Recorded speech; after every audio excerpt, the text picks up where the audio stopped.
hello. It is Lara Joe, SirenSong lover. Gonna come in and do some tarot, talk to y'all, see how it's going. Eat some dinner. We can eat some dinner together. Yeah. See how the night's going. Gonna drink some Arizona iced tea. Do a little product placement since I am a product of Arizona. Drop some info down below.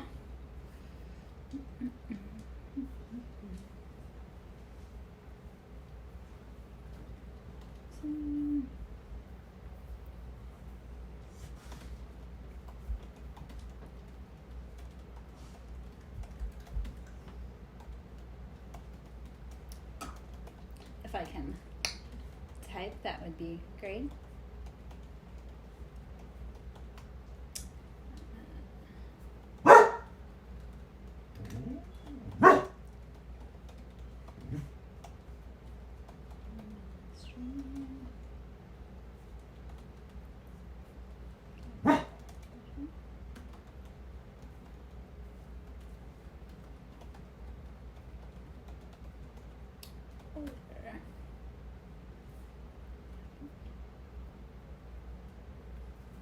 All right, hello. Yeah.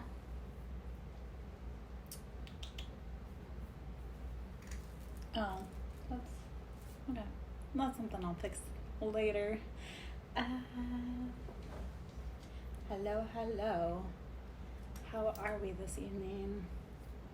If you're in, say hello. Drop a hello. Kind of get set up here. Anywho. I know I'm like getting set up like we're on a date here. Alright, I'm going to throw some letters out just to start. Let's see what the general direction of our read is this evening.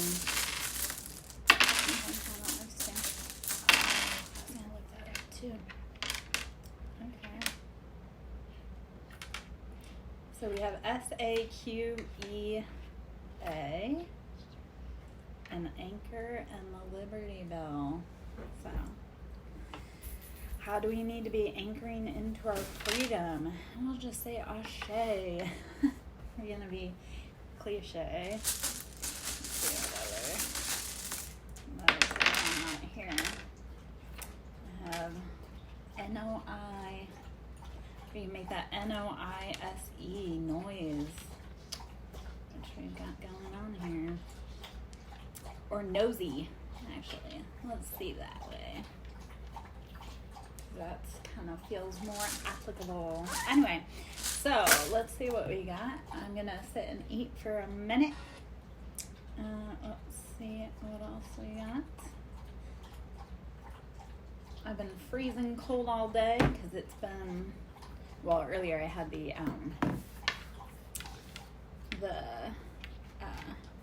door open. All right, so we're gonna say we're doing nosy Q&A. That's the theme for tonight. So let's see, and we're gonna have the liberty and the anchor. How are we finding freedom and anchoring into what we need, want, love, and desire? Badger, don't be. Anywho, I guess I will get out the tea leaf oracle decks.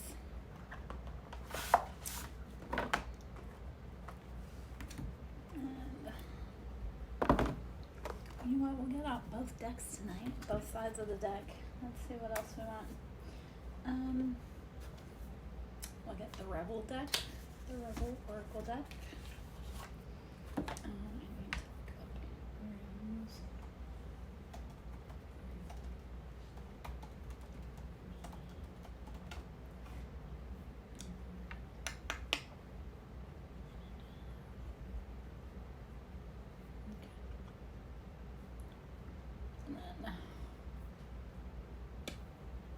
So if you're in, come in and say hello.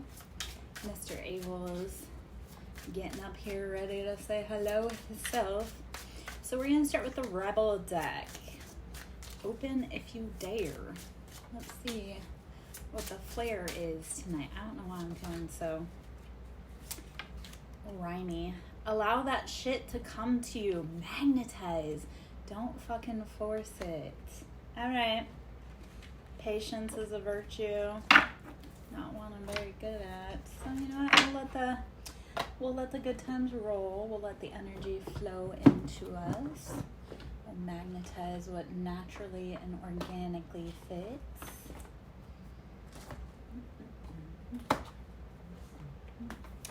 We're going to get out the Crow Tarot as well. On the bottom is 7 of Wands, so we'll see what we got going on. I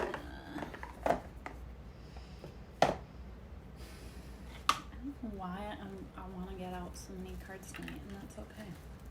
And that is okay. Alright, I know what else I want my candle. Okay.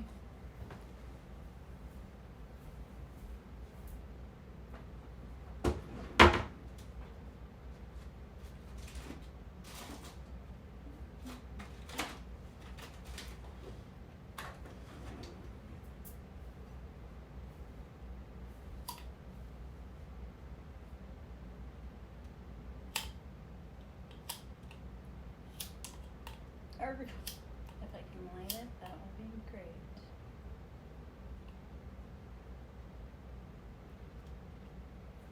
Ooh.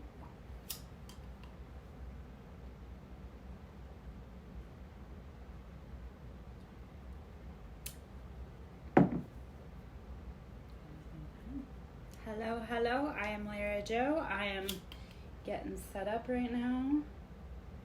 If you're in, stop and drop a hello. I don't know why this is not lighting for me.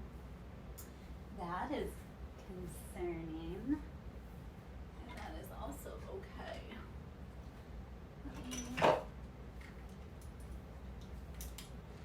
Alright, let's see. Well, I better get it in one match or less.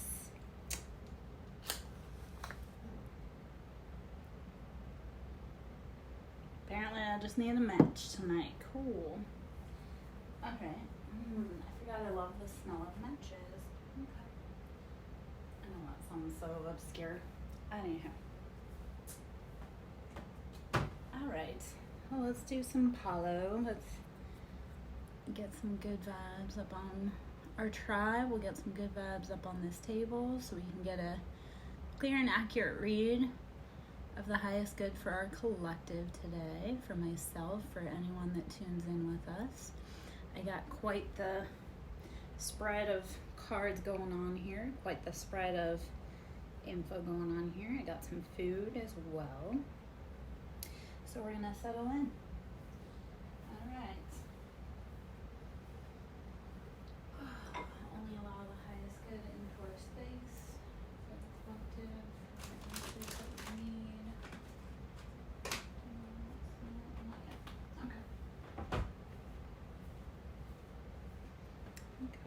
Okay. Excuse me. All right. So, getting this it still is almost fucking impossible. So, the word and the collective energy read is nosy Q&A. So, we're gonna kind of, I pulled some letters so that we could get just kind of a general feel for what's going on. So we're going to start with the Rebel deck first. Rebel deck is the Oracle with Attitude. 0 filter, 0 fucks, all fun. The first card that we got out here is don't fucking force it. Allow that shit to come to you. We do not chase, we attract. So let's see what answers we attract in for us right now. Ask a fucking expert. Don't rely on your friends or the internet. Listen to a damn professional. Okay. You know what? This sounds like, if I had to guess, we were looking at things of like therapy. Ask an expert. Don't listen to your friends. Don't listen to the internet. ask an expert. Or if you're having medical concerns, you need to reference a professional, not self-diagnose. Table, there's hard work ahead. Table, there's hard work ahead. And bird flying, news is on the way. So what you've been waiting for is on the way. Okay, let's see what else.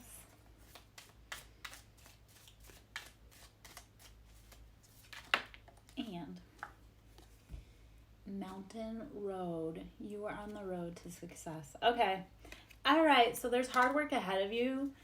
News is on the way though. You're on the road to success. I'm gonna take a few bites while I'm sitting here kind of gabbing. I don't know how much of this salad I'm gonna eat. It was looking kind of sus. I bought it a few days ago. Money is run super tight though, so you know. And I came into an unexpected expense yesterday. So I eat while I can. And then my salad's probably on its way out. You are being shady. Watch out. Shit could get ugly. Don't be doing shady shit, especially right now.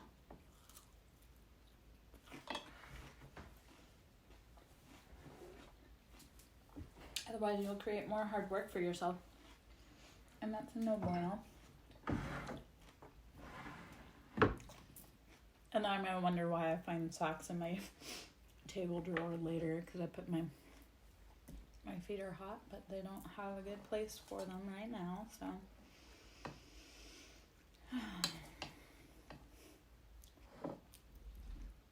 Hello, hello. Right now we're doing the nosy Q&A.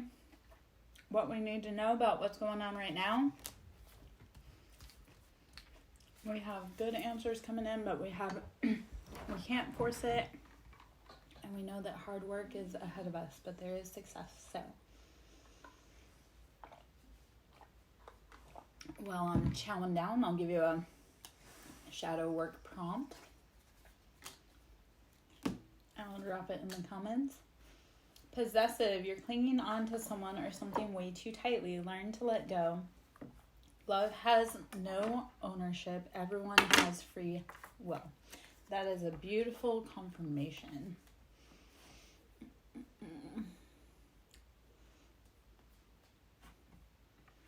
Shadow work. Prompt.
That's our shadow work prompt while I sit and chew some food for us to think about.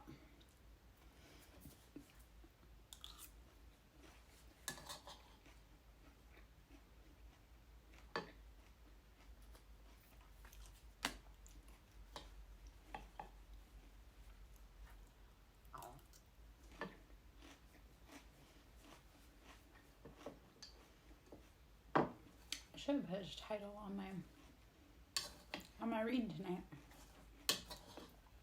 I'm constantly ever evolving and changing, so I like to switch it up. That's why we did a different set today, different setup.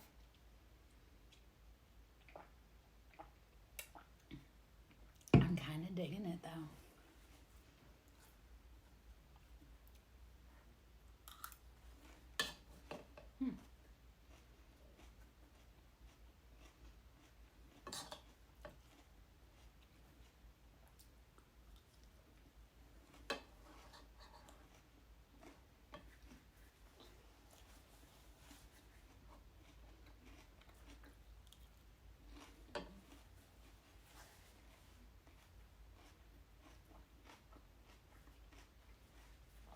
Okay, I love that we split straight to wealth.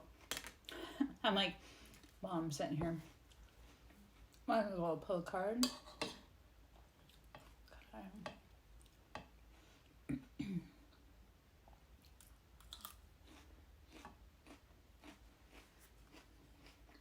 I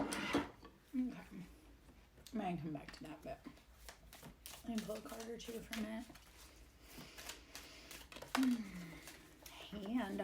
Okay. Hand. In need of help, assistance, and guidance. Okay.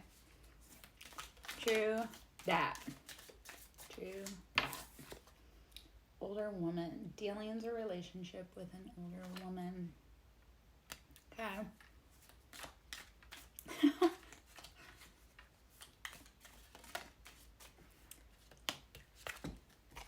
Wreath, sorrow over loss. Okay. How this fits for me personally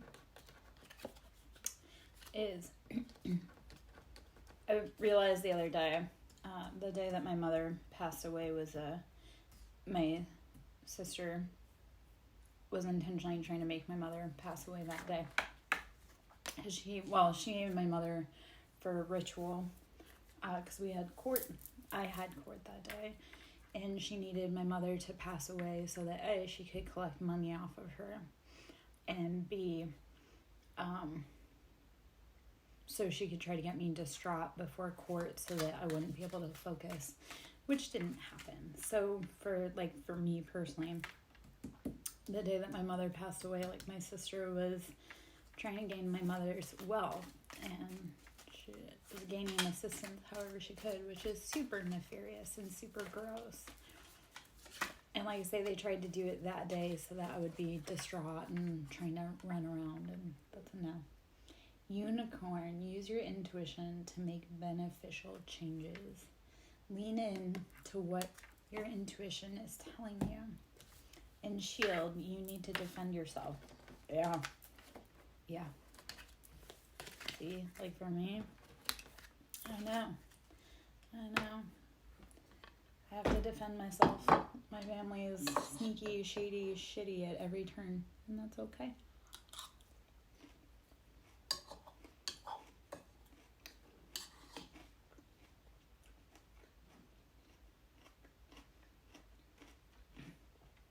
Ooh, I got some pepper in that one.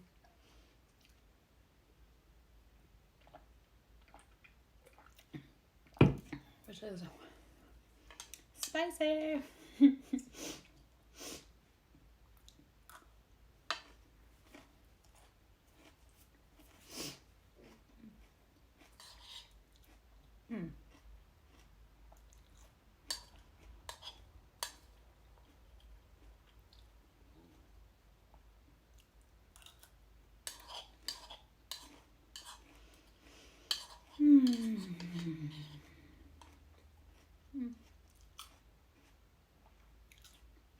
Might be an idea.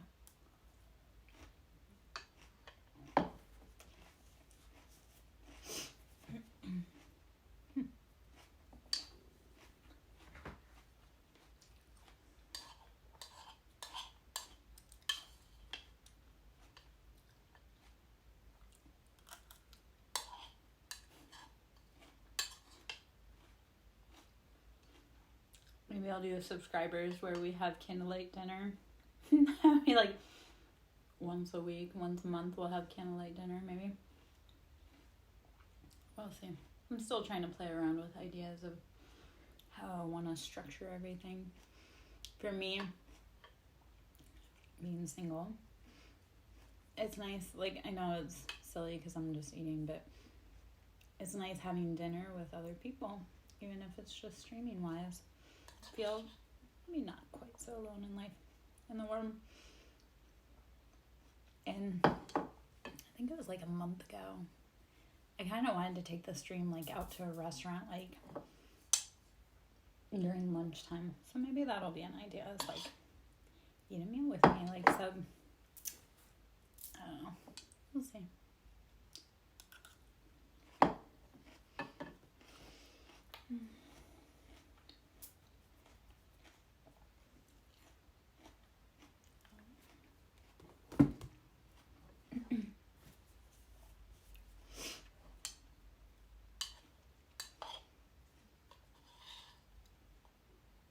have one potential follower that would be a cool idea with.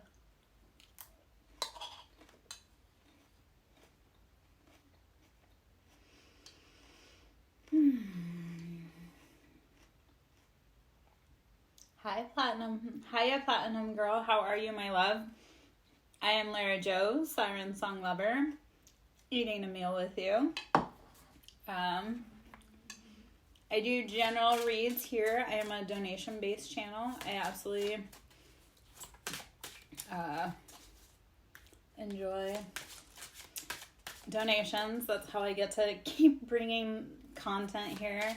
I'm going to pull from the Rebel deck. Let's see what the message is. Help people, give back, do good shit for humanity. And on the back, get over yourself, pull your shit together. This is like the spicy deck. Let's see what else. All right, there's something coming in December that we need to be doing some charitable works for others, helping give back. Let's see what else. All right, I'm going to take a bite for a minute. I do, like I say, collective reads here. So if anything fits, if you want personal reads, that's donation-based and or booking a service. But I do collectives here. If I pull cards and they resonate, then definitely hit the subscribe and join the tribe. If you found me, we probably vibrationally match somewhere.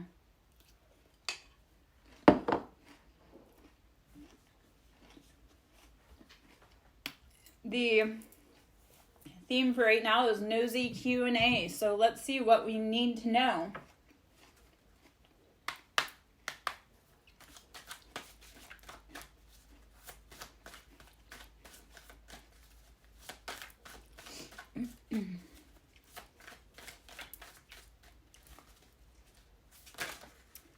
Okay. Let's see. And I'm going nosy Q&A off of the letters. So we also have the Liberty Bell and the anchor. So it's how are we freeing ourselves and anchoring in. So out here we have Queen of Wands. So this could be either you or whoever you're involved with. Queen of Wands is Aries, Leo, Sagittarius. 9 of Wands, we're having to put down those heavy, passionate burdens that are no longer serving our best interest. We can't keep carrying it with us, so we have to let it go. Queen of Wands, we are also marching into, we're in Sagittarius season. So Queen of Wands, this could be what you're embodying right now. It's like your passions, your fiery. Sagittarius is all about like setting the forest on fire. So 9 of Wands is anything that is no longer serving you, letting it go. 6 of Cups, you're going to want to go back and not like get stuck reminiscing, but 6 of Wands, like take stock of what you've gone through, what you want, and kind of, like I say, it's nostalgia, but it's like we don't want to get stuck there. So figuring out what we want, what we no longer want, and moving forward with that. Please let me know if that resonates for you. I'm going to pull a few cards from the Rebel Tarot deck, or the Rebel Oracle deck. See what kind of sassy advice we need. I'm feeling sassy. We'll just say that that's Sagittarius season, making you feel kind of, fiery and passionate. Okay, that little voice inside of you, listen to that shit. So listen to your intuition. You got a feeling you just can't shake. Whatever your intuition is telling you about your situation, you need to be listening to that. We often are told not to follow our gut, or we're told that we're not right. Well, your intuition, your body is a thermometer for your emotions. So if your intuition is saying like, no, this doesn't feel good, stop, that's the time where you need to say, okay, I need to listen to my intuition. All right. Let's see. I'm going to pull from the Tea Leaf Tarot. I know it looks all messy out here tonight. I'm feeling it. Needle and thread. A sincere wish will be granted. So whatever you have been wanting, wishing, waiting for, is coming to you. You have to put the burdens down first. You do have to review what you want, what you don't want, and then your wishes will be granted. This is a kind of a theme that's been recurring, is that you can't take people with you that don't want you to win. So make sure you're going back and you're looking at who's on your team, who isn't, and really truly listening to your intuition. Okay? If you're still in, please let me know if that resonates. If it does resonate, definitely hit the notification so you can see when I go live. Feels like I just lost some people, which is okay too.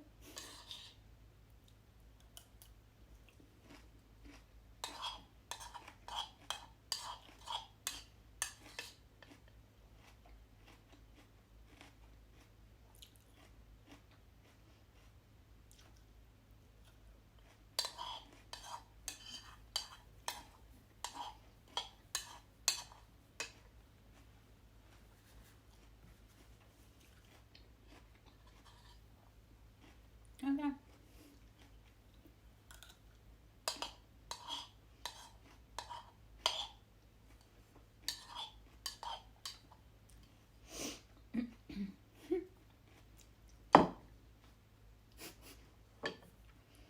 I was just thinking about when I used to work in the hospital. I'm like, I wonder if I should start doing reads and shifts, like do a morning shift, do an afternoon shift, do a third night, like a graveyard shift.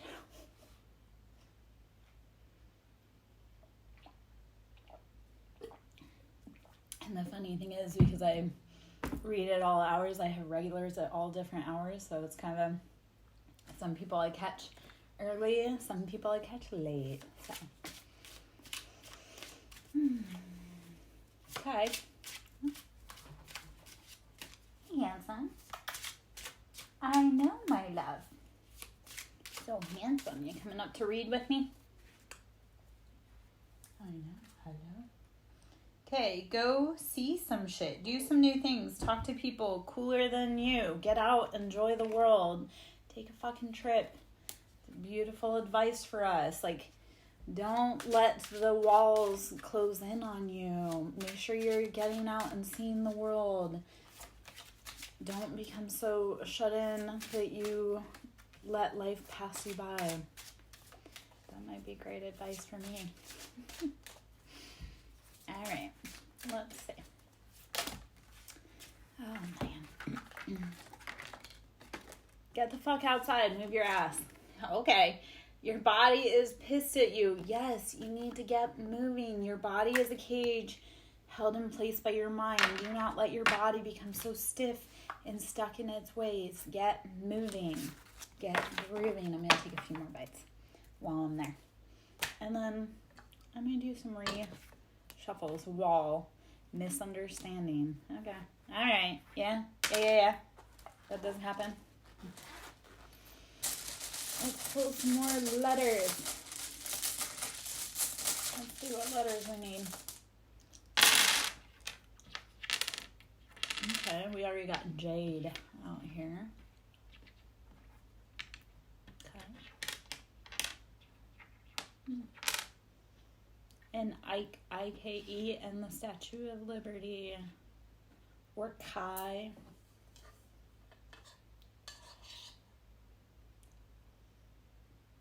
K-I-E or K-E-I.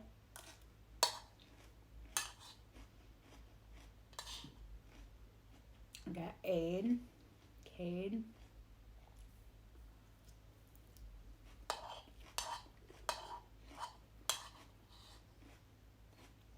K-E-E.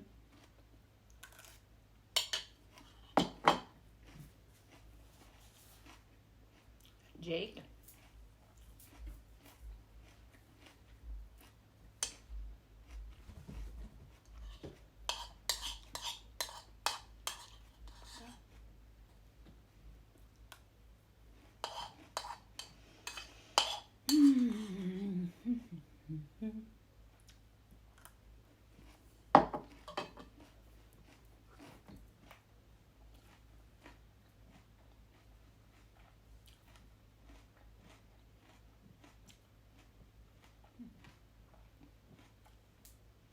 Okay.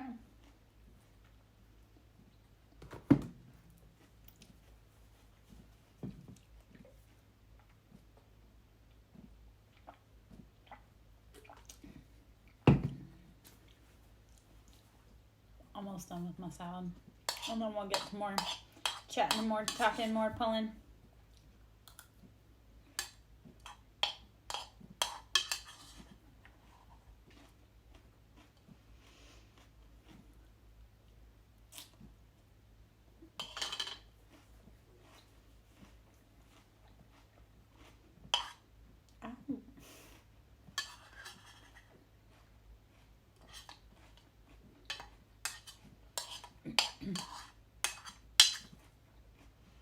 have to look that up really quick.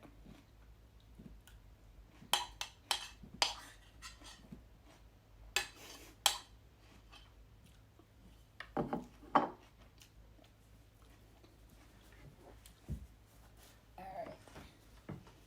Let me put my bowl away really quick. Ouch. I have some old lady hips going on today. I was going to say that's because it's been so freaking cold the last 2 days. Which I don't do cold very well. I don't love it. Okay. I'm actually going to sit for a minute. Put my socks back on. Come on. Move it around.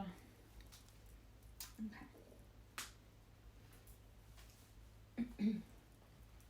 So you're gonna move your body. See what flow we can get going. I'm standing. Okay.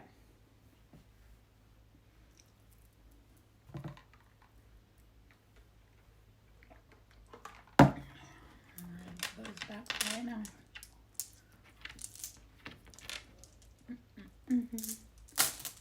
All right. So again, we're gonna get into the Rebel deck, the Oracle with Attitude. We're in the nosy Q&A right now, seeing what we need to know. Comes with the Liberty Bell and the Anchor. So what do we need to anchor into or release for our freedom? Let's see what the Rebel deck has to say about it. Whew. Okay. First, eat some shit made by Mother Nature. Yes. Eat your fucking vegetables. So, what you need to know right now, you need to be eating the good stuff. Eat what Mother Nature made. Not so much junk food, not so much fast food. Eat some fucking vegetables for the love of God. Let my eating a salad be a resemblance to that. And you know what, like today I was trying to eat peanuts and nuts more than chips. So you need a big fucking hug. Yes. Squeeze. So we're going to say that we're giving you that proverbial squeeze. Let me offer a hug from me to you. If no one else has hugged you today, I'll give you an energetic hug. I am Lara Jo, SirenSong Lover. Should you wish to book a reading, that can be done through SirenSongLover.in. I do more than just readings. I do sound therapy. I do Reiki therapy. I do a little bit of everything. I do womb healing, PTSD, trauma, bullshit, inner child wounding, mother wounding, father wounding. You name it, we got it. I do all kinds of stuff. We do journaling. We do all kinds. So, too much screen time is making you awkward and sad. Go talk to a live person. Get off the computer. Get off your phone. Put the fucking phone down. Go spend some time in Mother Nature. Eat something made from the earth. Go spend some time in Mother Nature. Put your phone down. Put your computer down. Go talk to someone. Shut your mouth and listen. Stop talking.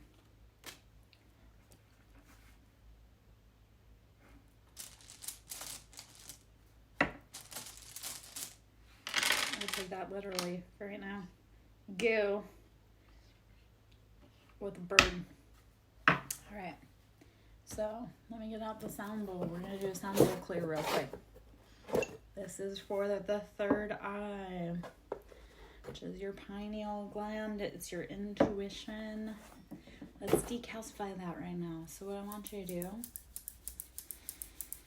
you're going to take and focus on the center of your forehead. You're going to breathe in and then release it. And you're going to send your attention to your third eye to help waken it, massage it, give it some love, help it shake free from its cage. So let's, for a minute, we'll do some clearing of the third eye. So big breath in and blow it out.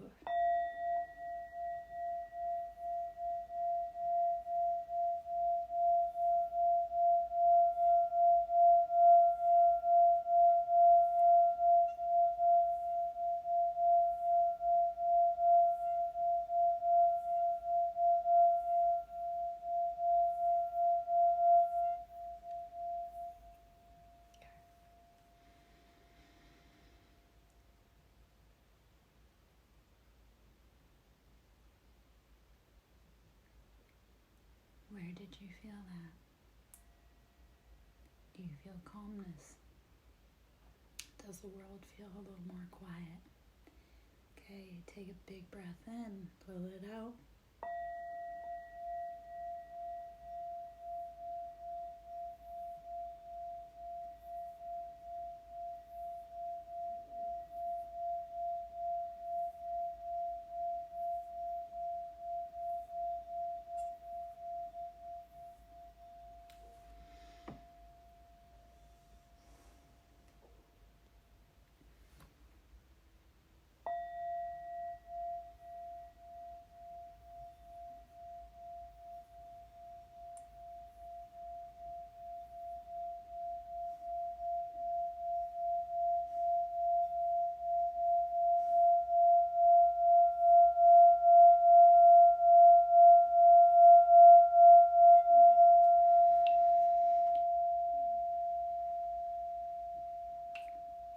So let the dust come up off of your third eye.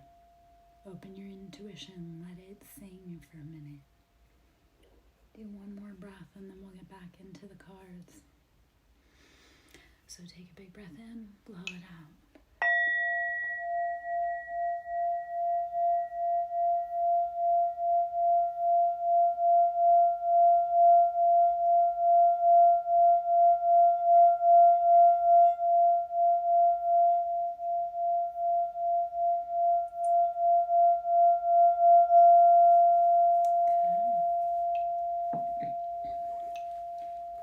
Put this guy over kind of off to the side. Let it sit out there for a minute. Okay.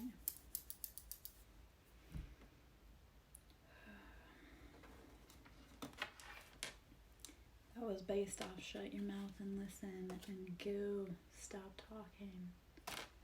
So let's take a calmer approach and pull from the tea leaf oracle again.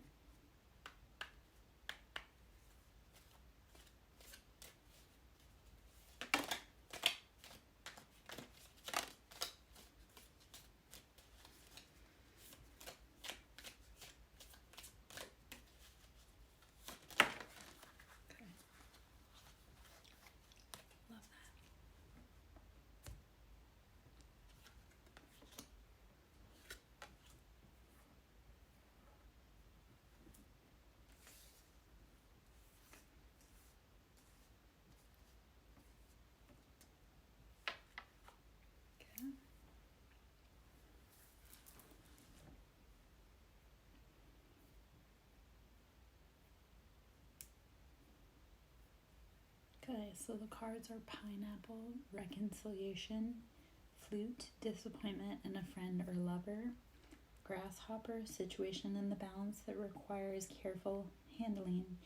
And crown, honor and respect will come to you. So you need to make friends, like make nice with a friend, but it's going to be kind of like there were some ruffled feathers. It needs just kind of being delicate and gentle. You can't always rush forward towards something. Like pineapples are tough but sweet. Some of the signs I have, pineapples are tough but sweet. So you have to, like, yes, we're going to reconcile, but it has to be handled delicately, because otherwise you're going to end up against the prickly exterior that protects the inner sweet fruit. Okay.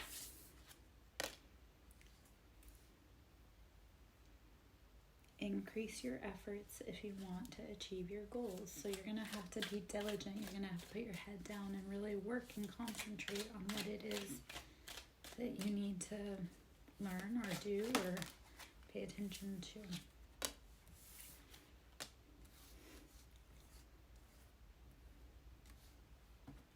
Okay.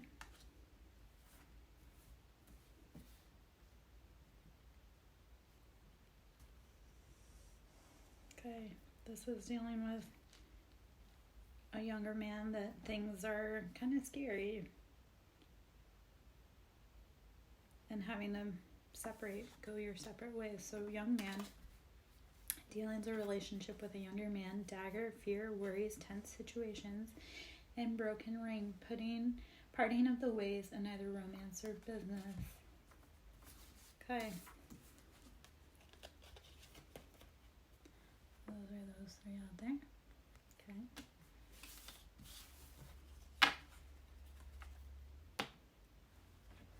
Let's see what else we need. Nest, an emotionally secure, loving family is important to you. Yes, it is. Wheel, indecisiveness, allowing your life to ramble aimlessly. So if you want to get back on track, you're going to have to, and you want your family, you want stability, you're going to have to put direction in your life. Be intentional. Hills, obstacles to overcome. Okay. I'm going to sit for a minute.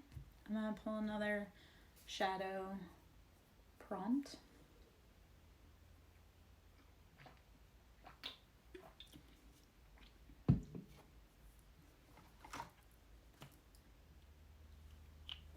And then we'll get into the oracle. Or we'll get into the tarot. I feel like I'm going to do some crow tarot again. Get back to that. Okay. Possessive. You're clinging on to someone or something way too tightly. Learn to let go. Love has no ownership. Everyone has free will. I love that I put that back in and it popped back out of all the cards. So that is the message on the shadow work prompts right now for confirmation, which I get because I have a lot of people that are being possessive over me. It's like, you can't do that. You have no right. Like, I've had so many guys that think that they get dibs because they have finder fees, and I was like, no, that's not how this works. Like, in love, like, I am betrothed, so anyone that feels possessive has to learn that they have to get in line, like, spiritually betrothed. So, okay. Yeah, go. All right.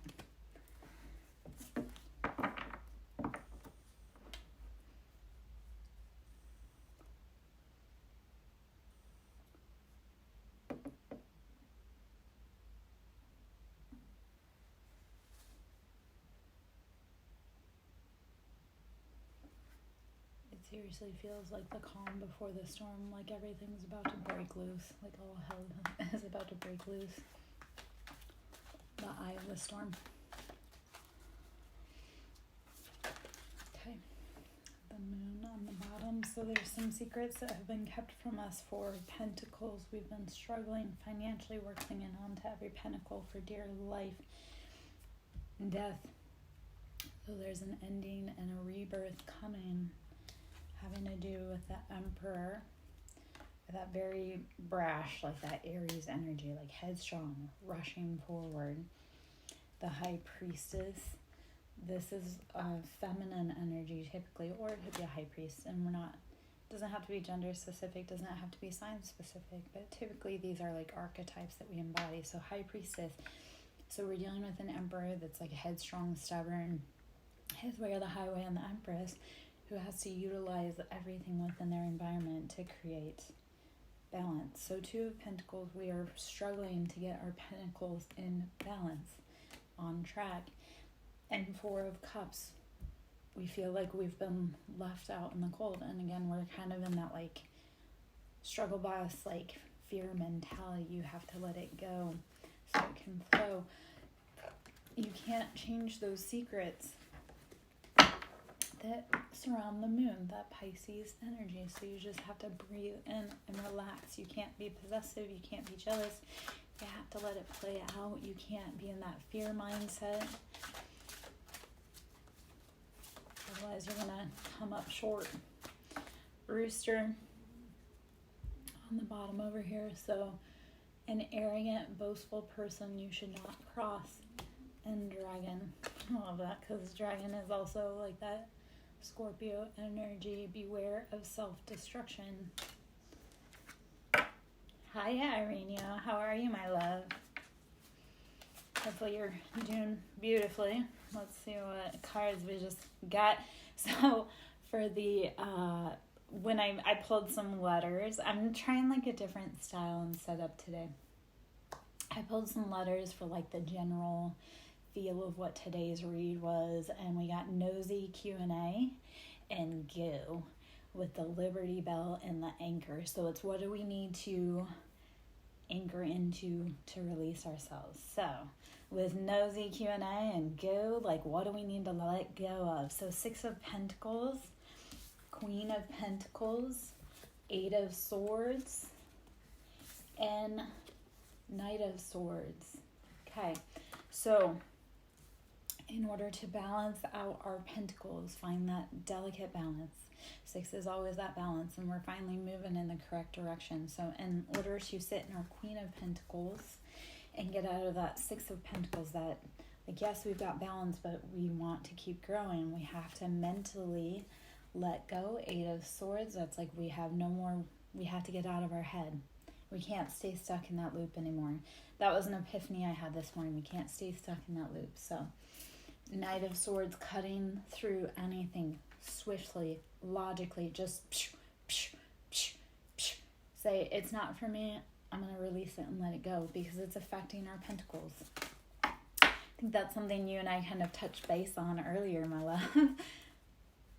Okay, my phone, I just looked at it, it said 8:33, and now it says 8:30. Like, what the actual, like, it literally switched from 8:33 to 8:30, so I don't know what's going on. I always say I'm the glitch in the matrix, so I'm not sure what's going on there. Okay. Yes. Okay, so 9 of Swords, saying, you know what, that's it. Like, we got to complete this cycle. We can't keep doing it. That's like that enlightenment, like the epiphany, like the aha. Like, we can't keep dealing with mind games that are keeping us stuck in place. 9 of Cups. So this is 9. 9 is all about closing those cycles, right?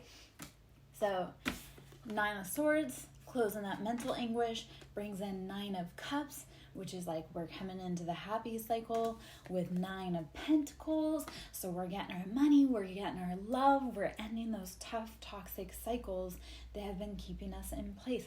King of Pentacles, that puts us either in our own personal King of Pentacles, which I know with your placements, like King, that's like that masculine embodiment of the Virgo Capricorn Taurus, or an actual masculine that is in that embodiment of like, I have all of my earthly riches. So yes, once we get out of that mental loop and we say enough is enough with this cycle, we bring in our 9 of Cups, we bring in our 9 of Pentacles, we bring in either our counterpart, King of Pentacles, or that union and counterpart within us. So, my girl, you and I were talking about like, yeah, you have to just kind of sometimes breathe and let go, and just anything that is not for us, saying, okay, no more. Even using 9 of Swords, like, you know what, that's not for me. I don't want that. We're not going to accept that anymore. All right, let's see what else in the Crow Tarot. So, ironically, Irene, I don't know if you were in or if you came in right before, like, it got, like, really eerie quiet. It was like, this is the calm before the storm. So, 7 of Cups, we have to choose our options in love and emotions and what we want to water. What seeds do we want to water? And remember, salt and sugar look the same, yet they have vastly different results. So make sure when you are looking in your emotional cups, what you want to water is truly what you actually want in your cup. What do you want more of emotionally? So make sure you're utilizing, checking the correct ones that you want. All right, let's see. I may be done in that Crow Tarot for a moment. Oh, okay. Which the irony was is before, when I put those other cards back in and before I started shuffling. Okay, girl. Oh, well, this is kind of synchronistic for this. Okay, so 7 of Cups. Make sure you're choosing the correct cups. Make sure you have the correct emotion. So Page of Wands, this is someone maybe in their feminine, fiery energy. So Sagittarius, Aries, Leo, like in that kind of like teenage girl, like, are they acting emotionally where you need them to be? Queen of Swords, so this is using that feminine, Queen of Swords energy, sitting in that beautiful embodiment. Like Queen of Swords is known as the widow queen or the divorce queen. So cutting through anything that is not for you. And then King of Wands, when we get to that King of Wands, so this is graduating from the Page of Wands, using that discernment with the Queen of Swords, and then either you or your partner transferring into that King of Wands energy. So I love that we had Knight of Swords earlier and now we have Queen of Swords. So it's like as we get out of as we like cut through, discern what we want, what we don't want, we're going to graduate to Queen of Swords, and our partner is going to graduate from Page of Wands to King of Wands. But we have to know what we want, what we don't want. So watering the cups that we need and want. Hopefully you're still in. Knight of Swords on the bottom there for confirmation that we're going from Knight of Swords, very rapid, to Queen of Swords, sitting in that embodiment of we don't take any less than we expect, want, love, need, or desire. Okay, so Three of Pentacles, we've been in that financial lack, that like imbalance, and using our information, using our discernment. Six of Swords, we're going to have success, victory, we're moving away to safety. Okay, I love that for us because we're a collective, right? So what resonates with you is probably what resonates in what's going on in my life as well, and we know that to be true, my love. So all right, let's pull. I'm going to pull from the Rebel deck. I am Lara Jo, SirenSong lover. If you've never been here before, if you're new to me, come and say hello, join my tribe. If I vibe with you, please join my tribe. If you can, please donate. Okay, love the confirmation because this came out earlier. But it's shut your mouth and listen. Stop talking. And this is confirmation in so many ways. Like, I had a friend and she's like, how do you hear your guides? And I was like, and this happened for me in the last day or so. Like, I was screaming so much. I was, why? It's like, your guides can't talk to you if you don't close your mouth. All right, we're gonna do a quick ring on the sound bowl. So third eye, imagine, sense, like, look right to your third eye, to your intuition. We're going to do a little clear out. We're going to rattle off any junk that does not need to be there for us. So take a big breath in.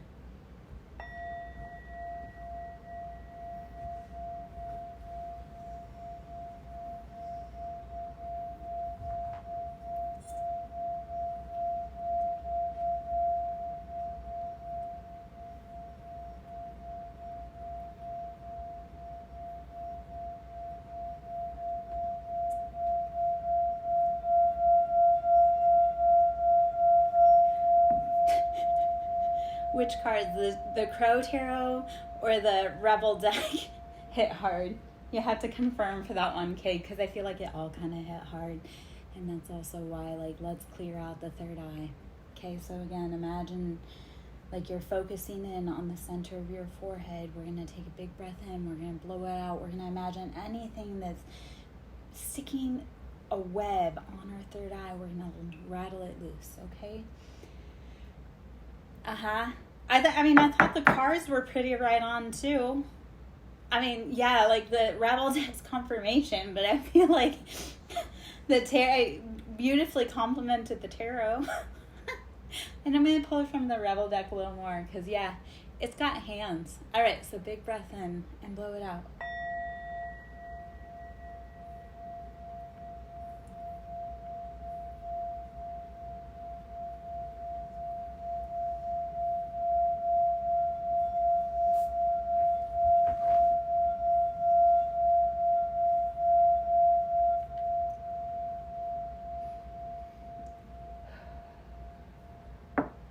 Okay.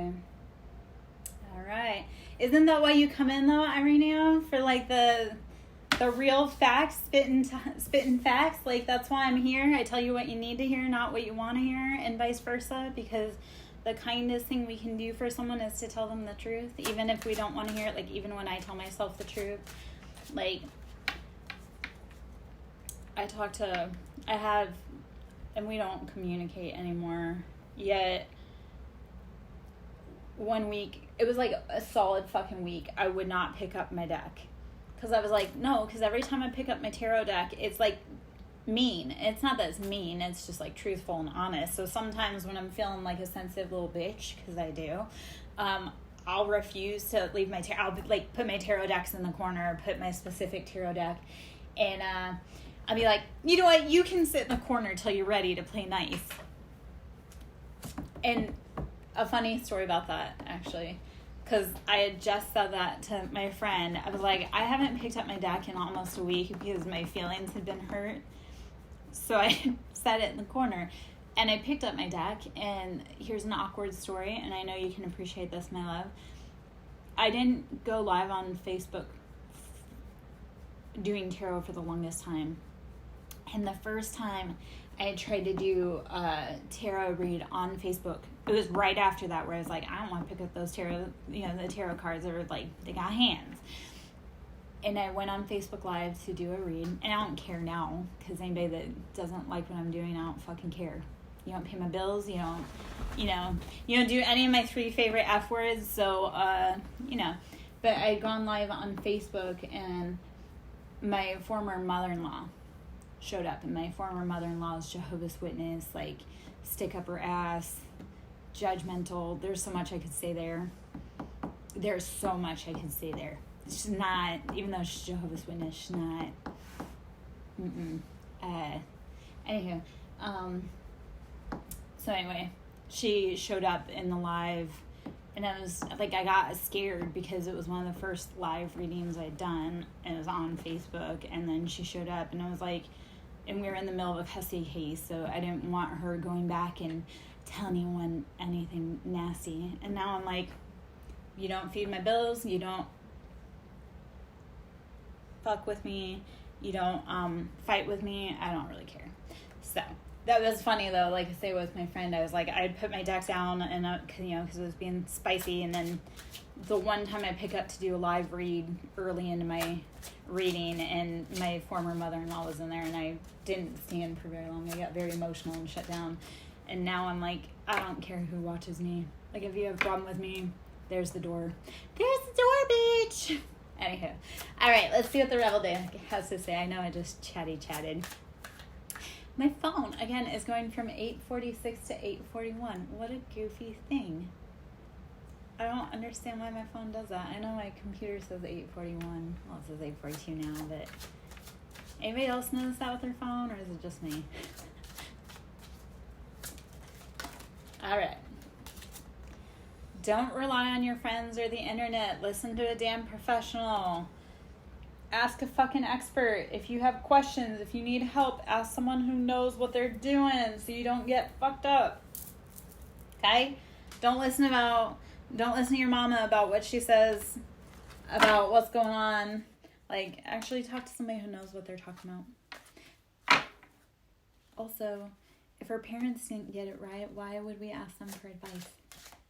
Like, when I look at my parents' marriage, I'm like, I wish I'd never taken any advice on marriage from my mother, because, ew, it didn't work for them. Definitely didn't work for me. Anyhow. All right. You are talented and fucking amazing. Okay, Irene, here's a beautiful one for you. You are talented and fucking amazing, right? The world needs your power. Use your voice. Don't just use it for dumb shit. Okay, well, that was kind of... Use your God-given talents, girl. I cannot wait for you to start streaming. Come on. I'm ready for you. Let's go. Okay? The world needs your power. Use your voice. Don't just use it for dumb shit. And that's not meant to hurt your feelings. That's saying, like, we need you. We need all hands on deck. Get on board. Let's do it. We need everybody to be embracing their magical, weird, freaking self. I can't keep doing all the magical, weird shit by myself. I need people to pick up Pick up and like be your unicorn. You are a badass. Act like it. You are a badass. Act like it. You are giving away your power. No. We're bigger than that. We are cooler than that, right?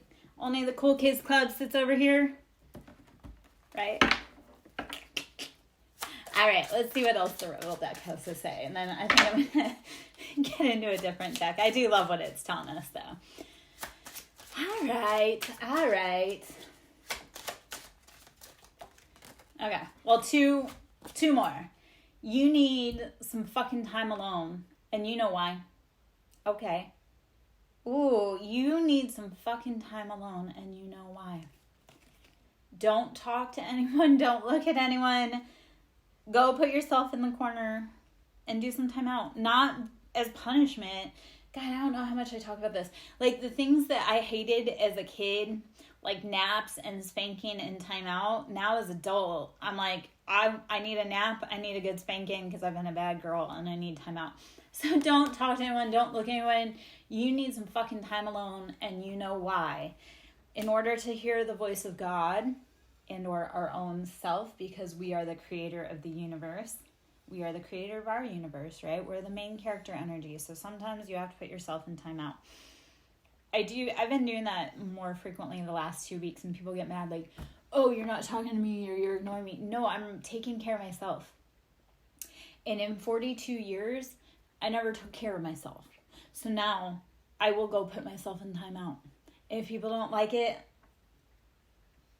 you don't feed me, you don't fuck me, you don't fight with me, goodbye. Yeah? So, get in your heart. It misses you. Okay, what is it with the Rebel deck with the goddamn hands? I love it. Get in your heart. It misses you. Yeah? Get the fuck out of your head. Get out of your head. Amen to that. We're gonna...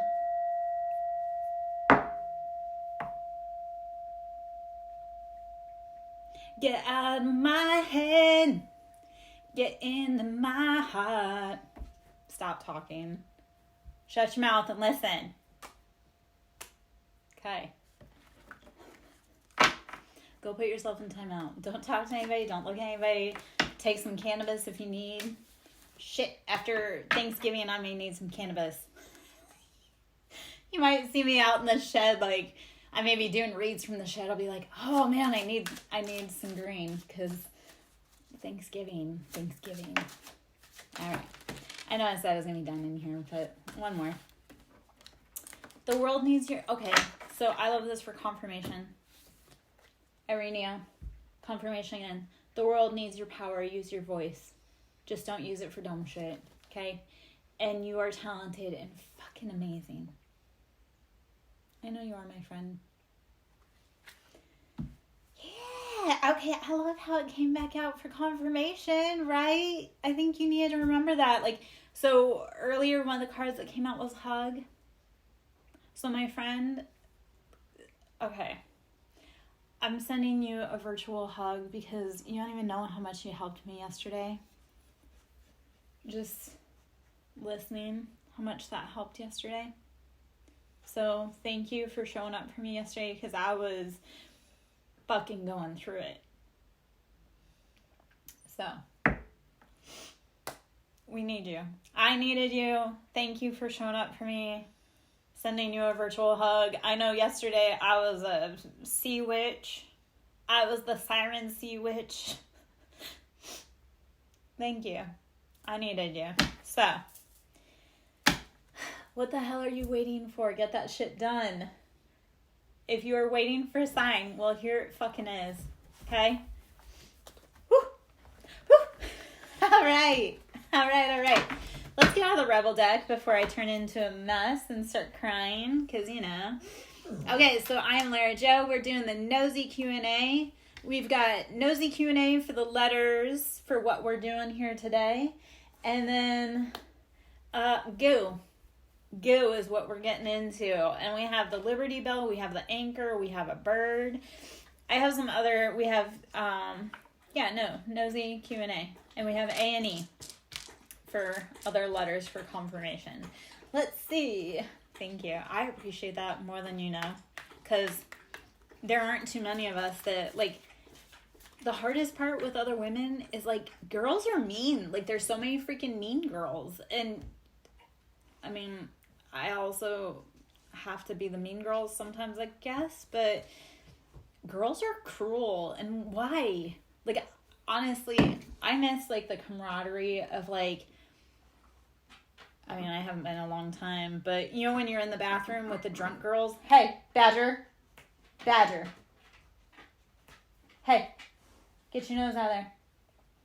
You know, like the drunk girls in the bathroom, how they're like hyping each other up? Like, that's the level of girl friendship I need. Like, drunk girl in the bar at the bathroom, at the club, at the bathroom, like hyping each other up. That's the friendship.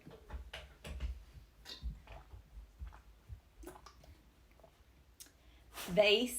I split the deck, but Vase, Secret Admirer. Okay. So nosy Q&A, Vase on the bottom, Secret Admirer. Let's see what information we have here. Over here we have Eight of Swords with the Three of Pentacles. So we're going to put those to the side because we need to get out of our head and get our financial imbalances in order.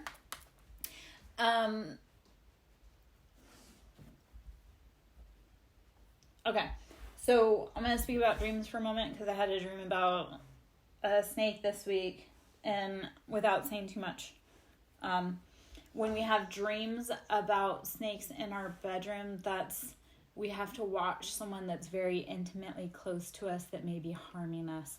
That was kind of, after doing the research on my snake issue dream, that was kind of what that resounding message is. So if you're dreaming about snakes in your intimate space, watch your intimate partners. And the only reason I thought of that was because with the confirmation going from the Page of Wands to the King of Wands, and us feminines having to sit in our Queen of Swords, so watching our intimate partners to make sure that we are not with a Page of Wands versus versus a King of Wands. So I'm not meaning to be, that's like a intuitive nudge or feel. That's kind of what I felt when I pulled those cards earlier. So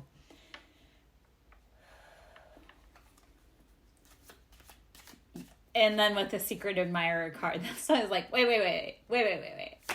And I have, for me personally, I have a lot of Sagittarius, Aries, Leos in my energy, and I have a lot of Page or like immature feminine energy.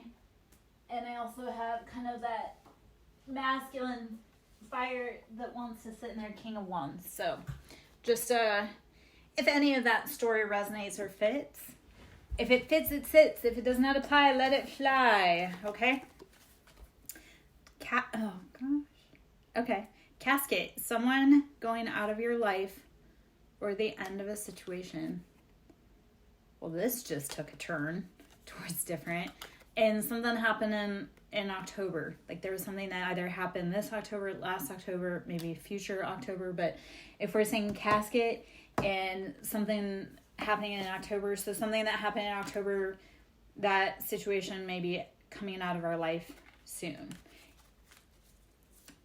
If it does not fit, don't make it. If it does fit and it feels like, how did she know? Then that's for you. All right.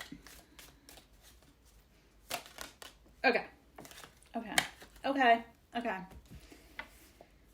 Or that could be mother, sister, daughter, whatever. Career. Something in our career having to do with an older woman. Dealings or relationships with an older woman. And Vase, Secret Admirer. So you may have an older woman that is like a lover, a secret lover and hater, or you may have someone at work. Yeah, because we're talking about career and endings. Something to do with October, an older woman, and secret admirer. All right. I can't tell you what your exact story is, but if it fits, it fits. All right. Or like someone very dear to me used to say, how do you used to say it? Take the best and leave the rest. I know that's like a universal saying. Yeah, like coming from the family I came from, I was always told like, you just have to take it, like you get what you get and you don't throw a fit. And I think when that person, which, ironically they had very sage advice, fucking weird because it resonates, or fucking weird because of how the message, and you can Discord me if you want, or you can share wherever. Stork, news of a birth or a new business opportunity. If any of this resonates, if it gives you goosebumps, please do a thumbs up, let me know. Monetary donations are always appreciated. Okay, so I don't know why it felt like, it felt like it would resonate. So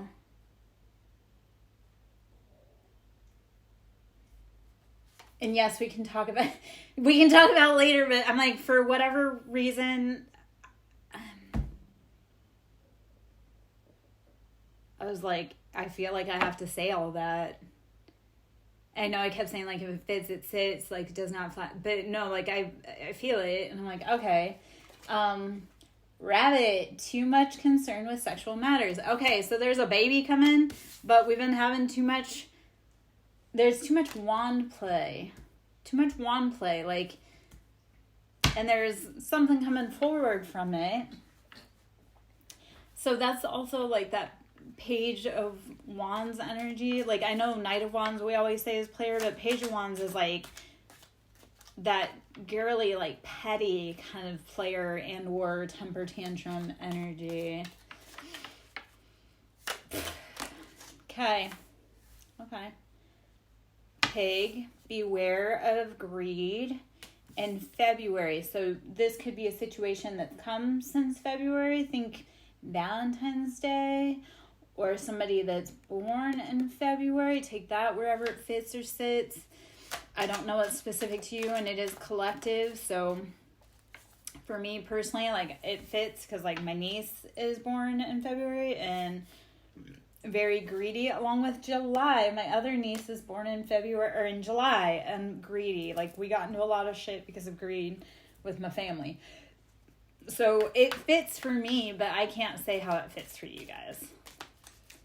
If it does fit, please show the love. Show the love.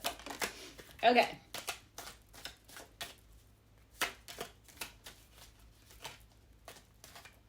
And I had some weird shit going on in February for myself, too. That kind of, like, started a kickoff for a whole avalanche. All right. Like, the energy of my most recent ex-boyfriend was kind of, that's when one relationship ended, and then the next ex-boyfriend. Yeah. February is very painful for me as well. Oh my gosh. There is. Yes. So February, I let someone into my life that I didn't ever want to, and then he turned into, like, a little girl about it. And I was rereading through his text today. So, like, the last few days have been real, like, just reevaluation of shit. So, February is very painful for me as well. And like I say, like, February is kind of the culmination of one thing. Actually, that's when I learned about that. I had a past life tie to someone, and he gave me, like, the real creepy ick, like, I don't feel safe. And that's the dude that murked his girlfriend. And then in April, so it was like 2 years, which in my life, like, 2 months feels like 2 years because so much happens in such a short amount of time.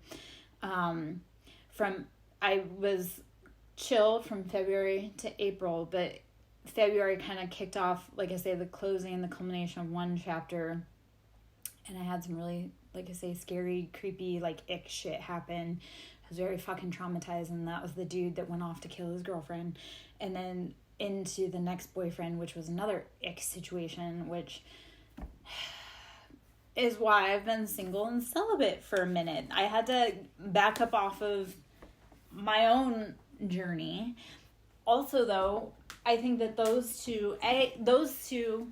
two ex-boyfriends, were past life connections, and I had to close that out for karma because I'm not reincarnating again. Or if I am, it's not going to be for a very long time. So, like my February situation, he was a past life. And I had to close that out. And like I say, I'm planning on, if I come back for anything, it'll be as like an ascended master, not as actual reincarnations. So I had to close out that chapter. Those were all having to do, those were family. I think my family sent these people in as to try to get close to me, to try to bad actors, but they're also past life shit. So I get it. Anywho, 2 other cards that popped out here: Sun, happiness, and well-being. So happiness and well-being are coming. The Sun is the most auspicious, like that's the happiest card in the deck. So yes, happiness and well-being are coming. Clubs, someone will try to make you do something against your will. Do not let them. They cannot violate your free will. If you not want to do it, don't. It doesn't fucking matter who they are, what they say. If you don't want to do something, don't let somebody buffalo you or bully you into the corner. At all. Period. I don't care who their relationship is to you. Like, that was one of the things, like, people are, oh, well, that's your mom. I don't care. Or that's your, like, that's someone you love. I don't care. I will no longer try to fit my feet into shoes that are too small to make someone else happy. So I don't care who it is, what they expect or demand of you. Stand your ground. Hello, Cottage Country twice in one day. Hey, are you trying to keep up with me, man? I know you're young. Yeah, I got Arizona iced tea. I'm from Arizona. I got a rep, man. And it's $1. $1? I was hoping you'd come back, my little love. Hey, yeah, well, okay, so, I'm like a caffeine addict. So, and yeah, it's 9:00 at night, but I'm still gonna fucking drink a huge ass tea. And then I wonder why I'm up till 2 a.m. Okay, so whatever, so I know February came back out as confirmation. So whatever that was in February, I truly, I know in the Rebel deck it said, put yourself in timeout, whatever it was, sit with it, feel it, and then let that shit go. In order to heal it, we must feel it. I also thought of you, Cottage Country, because I still had my singing. I did not put anything, I cleaned up, but I did not put anything away from my read earlier, so my sound bowl was still out. So I pulled that out today already again during this read twice. Because if there's something this girl has, it's stamina. Okay, some days. There are some days I do get really tired, but for the most part, I'm like the Energizer Bunny. Yeah! I love this sound. Oh my gosh. Okay, so, you know how earlier I said, the guy was young, and I kept paces around him? I will say, yeah, he was young, but he was willing to do sound bullshit with me. So, the one thing I did love is that, I would do sound bullshit with him. That would be integrated into, some healing stuff of the adult nature.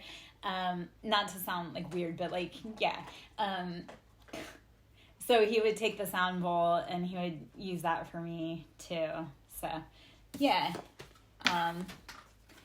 Well, because it's very, the sound bowl, when you take and you... Actually, I'll just show you a picture of that really quick. This isn't intimate adult, but you have to have somebody that's willing to do that for you, but also experiment. And that's, again, not trying to sound dirty. It's just, I'll show you kind of what I mean. I need the partner that's willing to do crazy shit with me, put 1,000,000 sound bowls on me, if that makes sense. So the young guy that I was dating, he at least would do sound bowl stuff with me. So, you guys are a little more willing to be adventurous in healing and sound stuff than the older ones. I also drum too. Like I also do drumming. So I think that was one thing I did. Like I think I may have drummed at one point. I don't remember. I don't really want to, but there's all kinds of weird ways you can integrate sound and life and all that jazz. The big thing too, the most powerful, potent healers are also very sexual healing.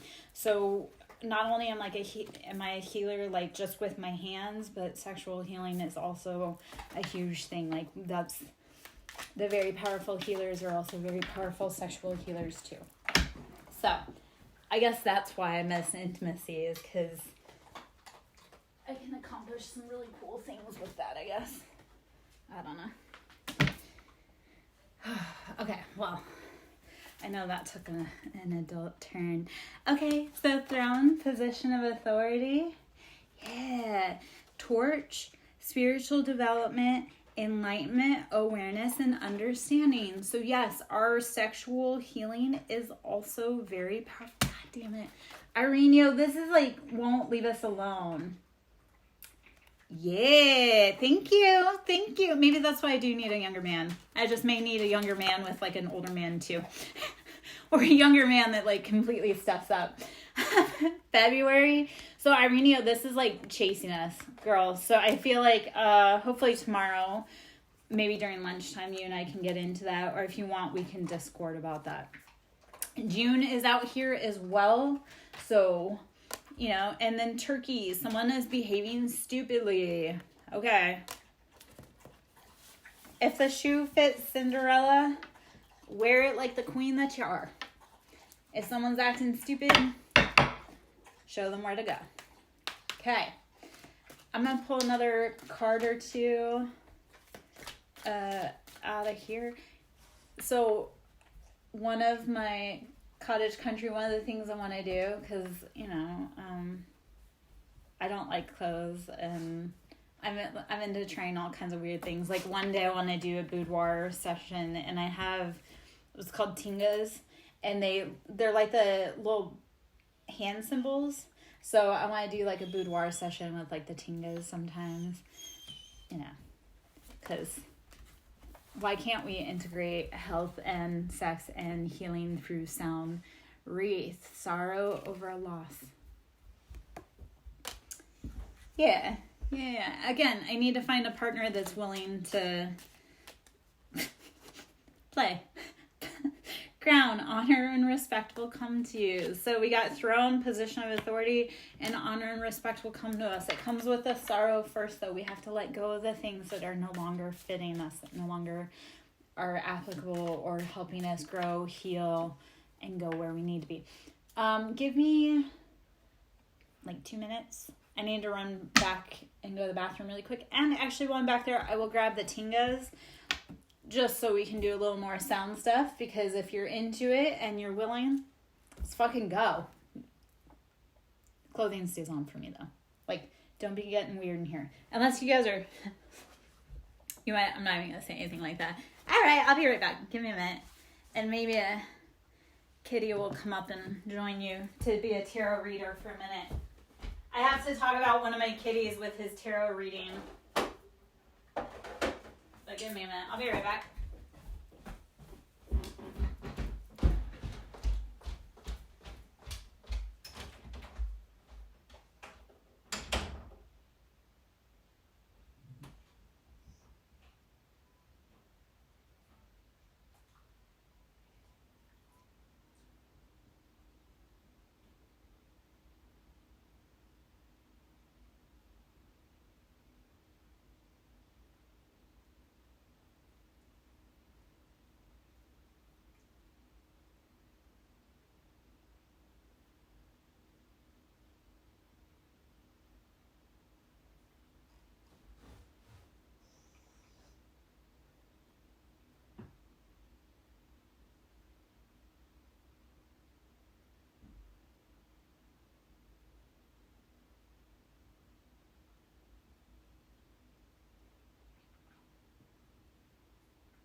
I'm coming with lots of toys. Feels like Christmas, if you can hear me.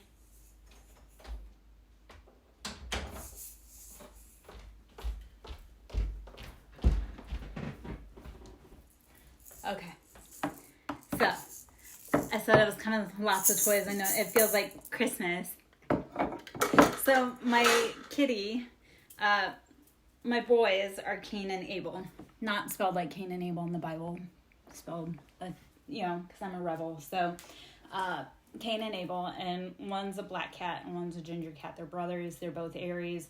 They're kind of like the yin and yang. So, they're almost like Pisces. Good night, my little love. I will catch you. Hopefully, I'll catch you tomorrow. Okay? And then, I don't know if I'll be recording tomorrow night. I have energy coming into the house and things kind of bump around when other energies come into the house. Yeah. Good night, Irenia. So I'm going to show kind of one of my meditation tools because everything is eggs and fertility. So this is a cool little stone egg, and I have a few of them that I found at an antique store. I actually have two up here too. But I like to hold on to these when I'm doing meditation because it helps center, and because it's stone, it helps, it's good with grounding. And I have stones in each of the colors. So these are kind of cool little purchases that I find along the way. So I grabbed that because I have an actual shaker egg.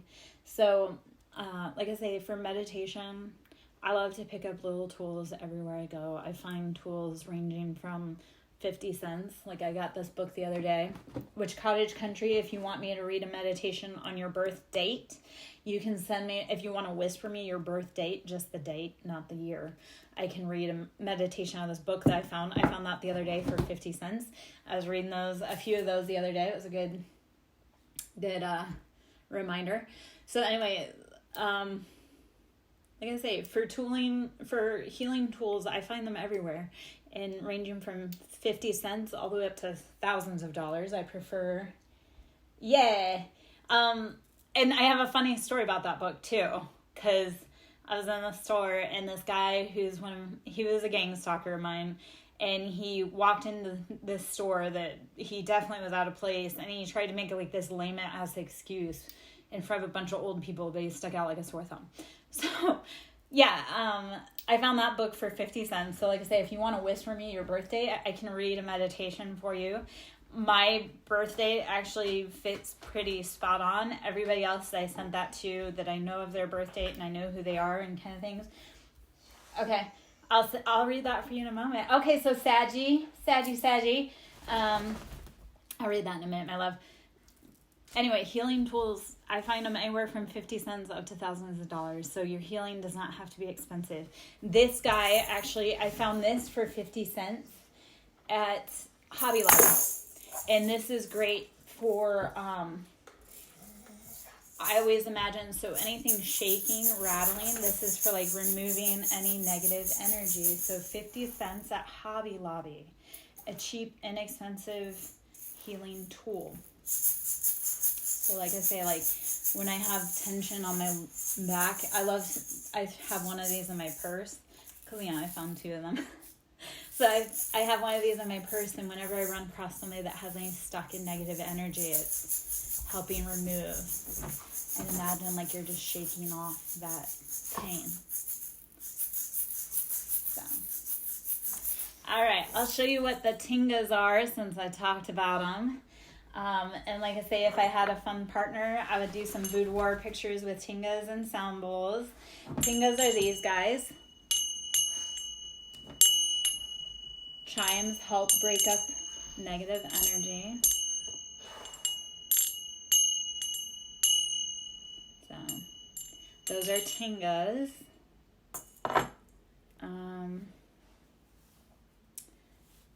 Two more sound tools, and then I'll read your meditation for you. So this is a thunder drum.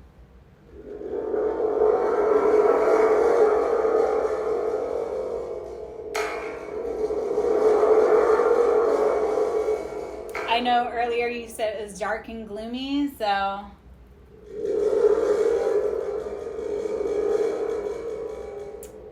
I'll bring you some thunder drum. And then, do you see I come with all the fun toys? Also, I think the biggest thing that we forgot what to do was to play.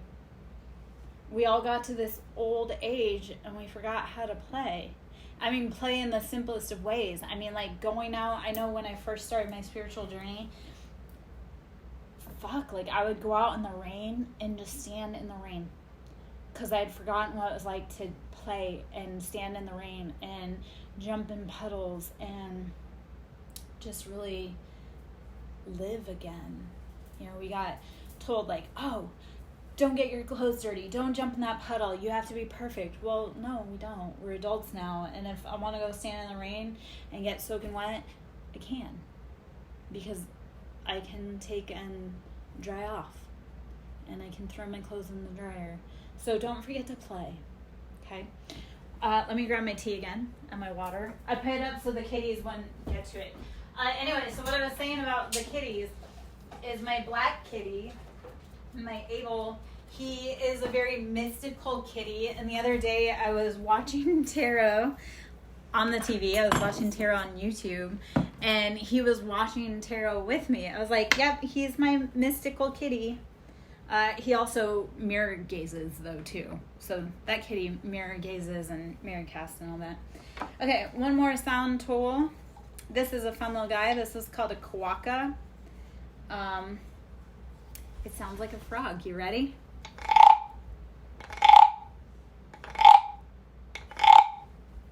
And then you can do.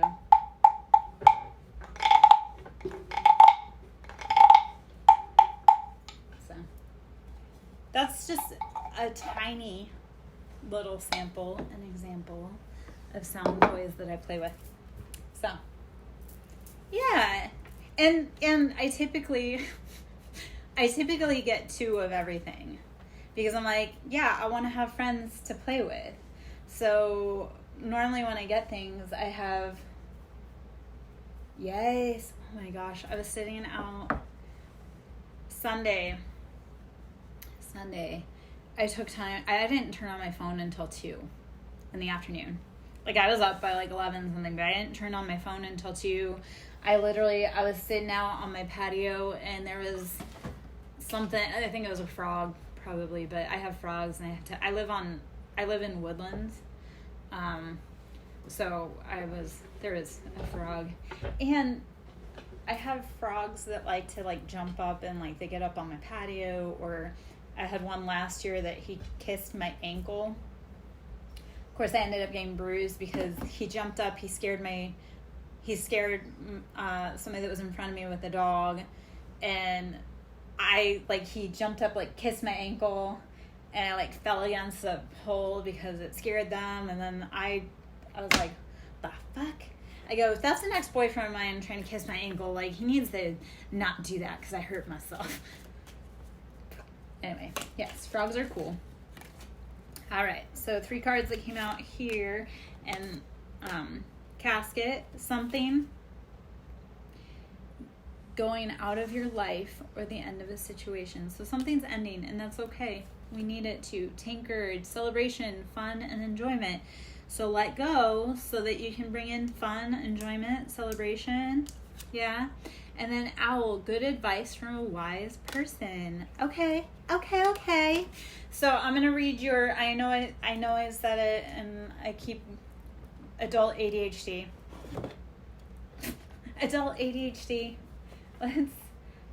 I'll read from the book for you. I know I said I was going to, and you were super patient, so thank you, my love, for being patient with me. And I'm now wondering if I should go back and read a specific date later after I get off, or maybe in a minute. I wonder what my battery life is at. Hold on 1 moment. Oh, damn, I still got time. Cool. Okay. I still have time. One of my regular boys is coming in, I'm sure. Okay. So cottage country, this is for you, my love. And I'm going to put my Discord in. If you're on Discord, we can always connect that way. But I'll put that in case you're over there and you want to connect.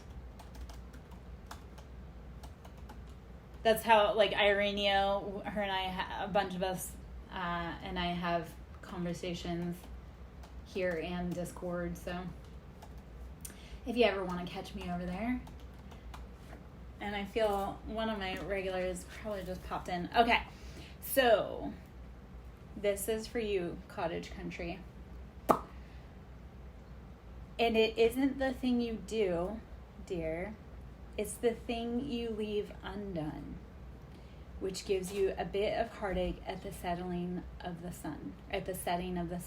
And that's Margaret Sincere. So, and it isn't the thing you do, dear. It's the thing you leave undone, which gives you a bit of heartache at the setting of the sun.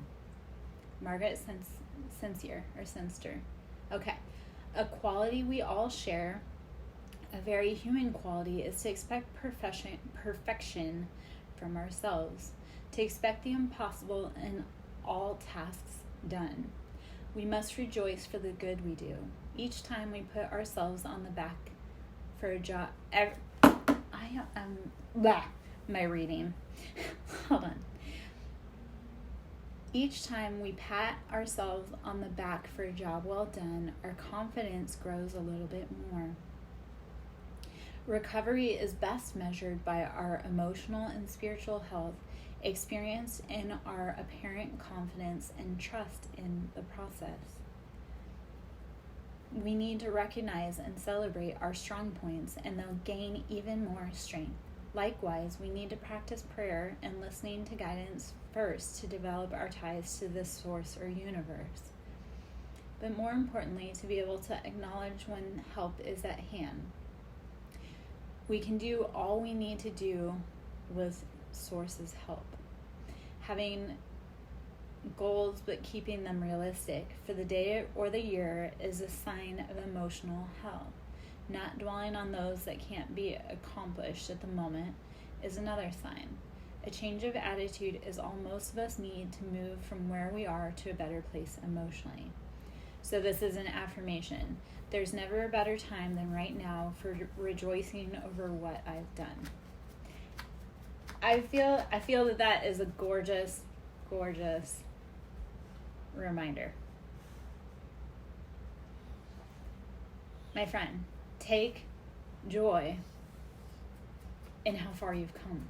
Like, you don't have to be perfect. You just have to be better than yesterday. And if you had a bad day today, that doesn't mean you'll have a bad day tomorrow.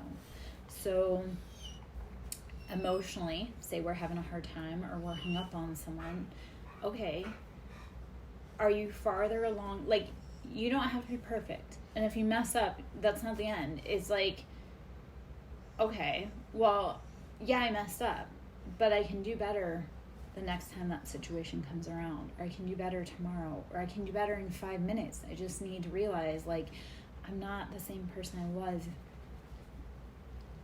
I've come farther than I realized. And if you don't get farther, that's okay. Breathe, rest, and pick up when you can. Okay? Okay? Hopefully that is a good reminder for you. If you would like for me to read for daily meditations, each day a new beginning, I go and I read whatever your birthday is. If you want to whisper it to me, you can, and I can read from the meditation. So that's the other part of it. Not only did I get this for 50 cents the other day, it's also for people that I love books that have dates. Because then what I do is when it's someone's birthday, I do go and I read the meditation for them, because that probably sits and fits so well. Like, universe has that amazing way of talking to us through certain books or certain dates to remind us of what we need. Okay. I love that for us. That was a beautiful, beautiful affirmation. Beautiful reset. Okay. Let me check my phone for a moment.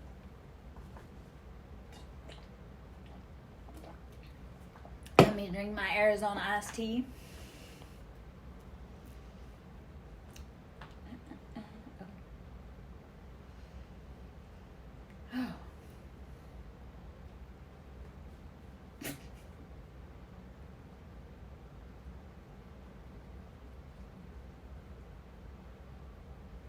Okay. I was one of the girls that I connected with in a local group here is newer to tarot, like I think newer to interpreting. I was like, hey, I'm over on Twitch, and she's like, oh, I've never heard of it. I'm like, you know what? Come on over. Even if it's to watch or to stream, I'm like, come over to Twitch. We're not as bogged down, I feel, as Facebook or Instagram or TikTok. Like, I love those platforms too, but Twitch is definitely a different vibe. Wedge, someone is trying to come between you and a friend or something you want. Okay, well, don't let them. Kick them out. Uh-oh to the wedge part? Or uh-oh to bringing more people over to Twitch to watch or to participate in? As far as the wedge, yeah, you know what? Like, you have to be, like, if you want something, you have to be like, no. Like, okay, so I know this is a radical stance. Yet, here's where I've come with relationships. And this is just what I had to learn. And this is from being an elder millennial. We'll just date myself like that. But in a relationship, there's only 3 people in that relationship. Me, my partner, and divine source. Not my friends, not my family, not my mama, not my daddy, not their anything. Like, when you want a relationship and you want it to work and you want it to last, it literally has to be you, your partner, and the divine. Or you, your partner, and a therapist. Like, if there's something you want, don't I don't want to say don't tell anyone, but don't let anyone's opinion of what you should do with your life affect. You can always seek guidance, but, you know, if they don't feel like they have your best heart and interest. Remember I was saying earlier about how, like, the young guy was dating, like, he wanted his mom in a relationship, and I was like, yeah, no, I can't. Do you want to sleep at your mom's house or sleep in your mom's bed, or do you want to sleep in mine? Because you can be a mama's boy, but you can't be with me.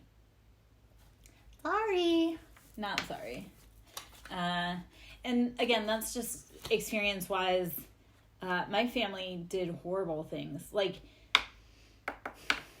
with my youngest child, and this wasn't true at all in any capacity. My brother, jokingly, she's like, are you sure? Or he, I said she, which is probably true. He acts like a freaking girl. My brother is such a mama's boy. And he would always say, like, you don't need a man, but yet he couldn't get untied from my mom's umbilical cord. Like, my mom, when my father died, my mom lived 4 houses down from my brother and watched for him coming and going. I was like, when are you going to cut the cord? It's gross. Anyway, you don't need a man. I'm like, you don't need a woman, yet you can't get off our mom, apparently. Yeah, I don't know where I was going with that. Oh, so my brother started a rumor that my youngest child wasn't my ex. Like, my youngest child wasn't my ex's. It was like, none of that was ever fucking true. Yet the fact that you thought it was a funny joke, and it actually did plant seeds of doubt in my ex's mind. And I'm like, that wasn't funny at all. Like, you're a fucking dickhead. So, you know, don't let people wedge their way in. Create problems for you if you want it to last. Pineapple, reconciliation. So reconciliation and apple, temptation will test you. So make sure that whatever you want,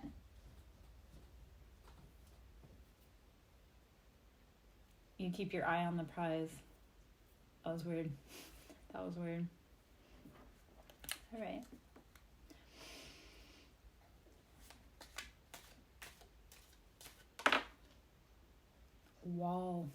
misunderstanding. You know what? The cards are talking and it just got really quiet.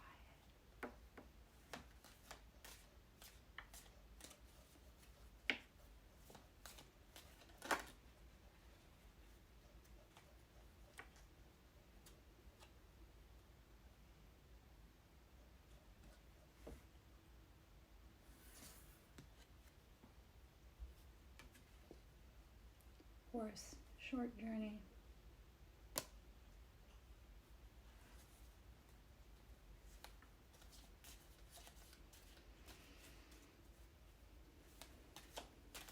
If anything in this house is not for my highest good or the collective's highest good or my path, you can get the fuck out right now.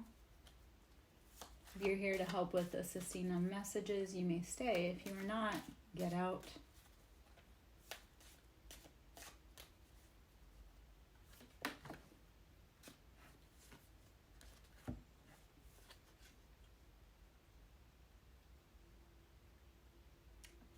November and Shark, take care or there will be a loss of material wealth. Be cautious. Okay, I'm gonna sit for a minute because the energy just got really weird in here, so hold on. And I'm gonna get out soon. We'll see.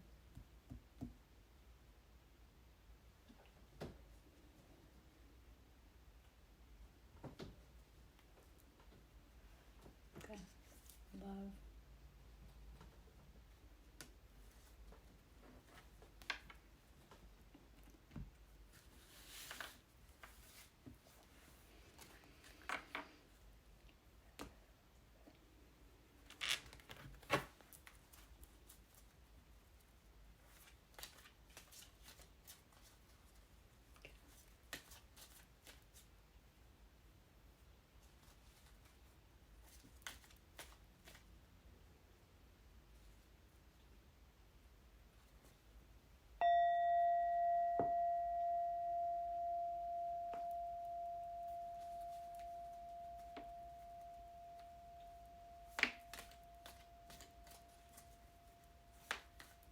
I know that just got really weird. This.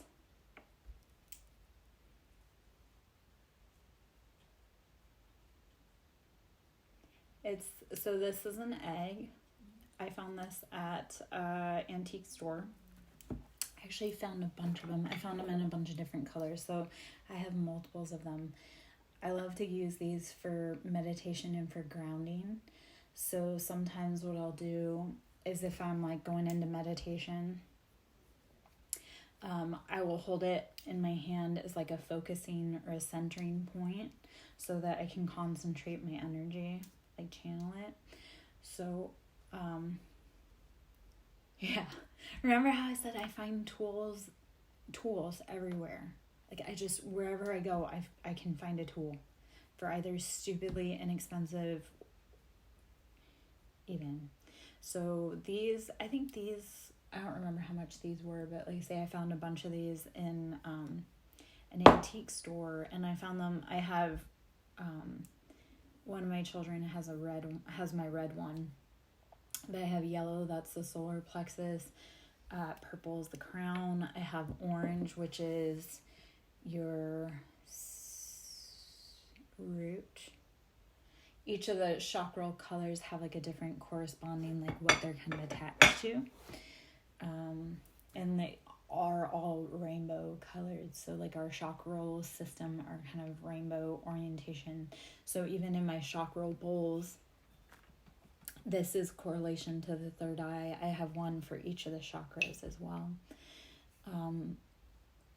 When I did the majority of my tattooing, my most recent tattoo with my Phoenix tattoo, I held on to that to kind of focus my pain, like channel off of my pain and kind of focus into my egg.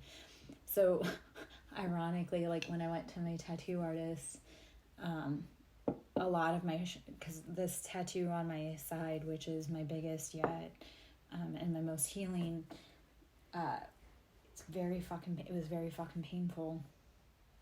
And like I say, because I would sit there and hold it to be able to channel my pain. So I use them as meditation pieces. So yeah. I know I got really quiet and I got really kind of, for a minute there, I live on haunted land and I have a lot of people throwing evil eye at me. So I have to clear out sometimes negative energy. But while I was sitting here, I felt like something like kind of tugging on my hair and or tapping the side of my head. And I was like, I'm going to chill it out for a minute to see if that's something that needed to be addressed. So I know it got the vibe changed, but that was because I was like, oh, we may need to hop out. We need to go do some exercising, if that makes sense. Because I'm constantly clearing my land. Because like I say, I live on plantation land in a ghost town, and it's also native land. So I have a lot of restless spirits around here. I sense them, I see them, I dream about them. It's all kind of booked up. Yet apparently that was the job for me. And the irony is that so many people are terrified of my land and won't step foot on it or won't help me clear it. And I'm like, okay, yet this is my daily.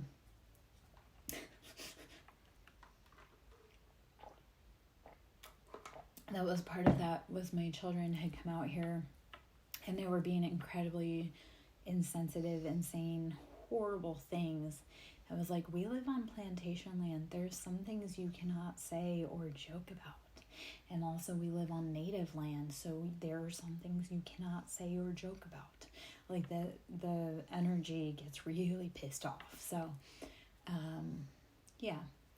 And I know that about this land. I didn't know too much when I moved out here. I have a former friend who lives 4 minutes from here.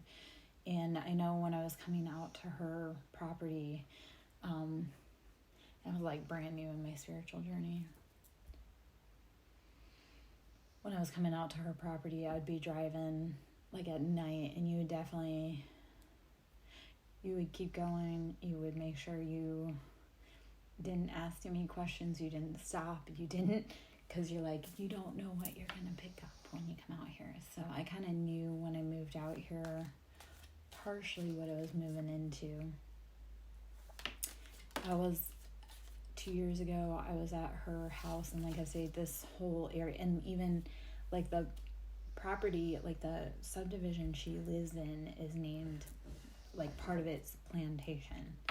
And I remember Thanksgiving, I was at her house, and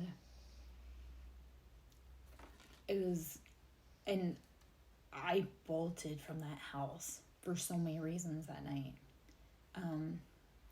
But I was sitting around with her family, and that whole, like, she's a past life connection, and there's a lot there. There's a lot there that I could talk about. But it was Thanksgiving, and we were staying on her land, and you could feel the slave spirits. Like, it was getting dark, and you could feel them coming up on her property. There was a bunch of other scary shit that happened, and I was like, yeah, you know what, I'm fucking out. That was months before I moved here. That was in November, and I started looking at this house in February. So when I moved out here, I knew what I was getting into, kind of. It's definitely been a learning adventure. So, yeah. And the thing with spirits is they don't have a body. I know this is going to sound weird. The spiritual world a lot of times follows commands better than the physical realm. Like, they can't truly violate your boundaries. So if you say, like, you're not welcome here, like, when you're clearing a space, you can be like, get the fuck out, you're not welcome. And then imagine them going out the back door, and they have to follow your free will. You do also have to make sure that your vibration is high so they can't find a host in you. So it's making sure you're not doing low vibrational shady shit, like, don't be stealing, don't be doing drugs, don't be drinking alcohol, don't be lying, cheating, that kind of thing. So yeah, and that's another thing about this property, like, ironically, so I gave up drinking in February and I moved, and that's when I started looking for a house, and I coincidentally ended here. But the day my divorce became final was the day I stopped drinking, and I think that was intentional so that when I moved onto this property I wouldn't be stuck in that vibration, because I am very particular, and I try to be very safe about, the only thing I do on this property with alcohol is, like, I clean with alcohol and I give spiritual offerings. I don't consume alcohol because I know that puts me as a gateway to potentially having bad things enter. So if you have demonic attachments trying to attach to you, giving up alcohol is a huge step in alleviating that. I know, nobody wants to hear that. They're like, that's a buzzkill. I'm like, well, I don't want a demon on me, so I don't drink in this house. Smoking weed, different story. Although smoking weed has its own, it can put you in a low vibration too. It depends on how you're utilizing it.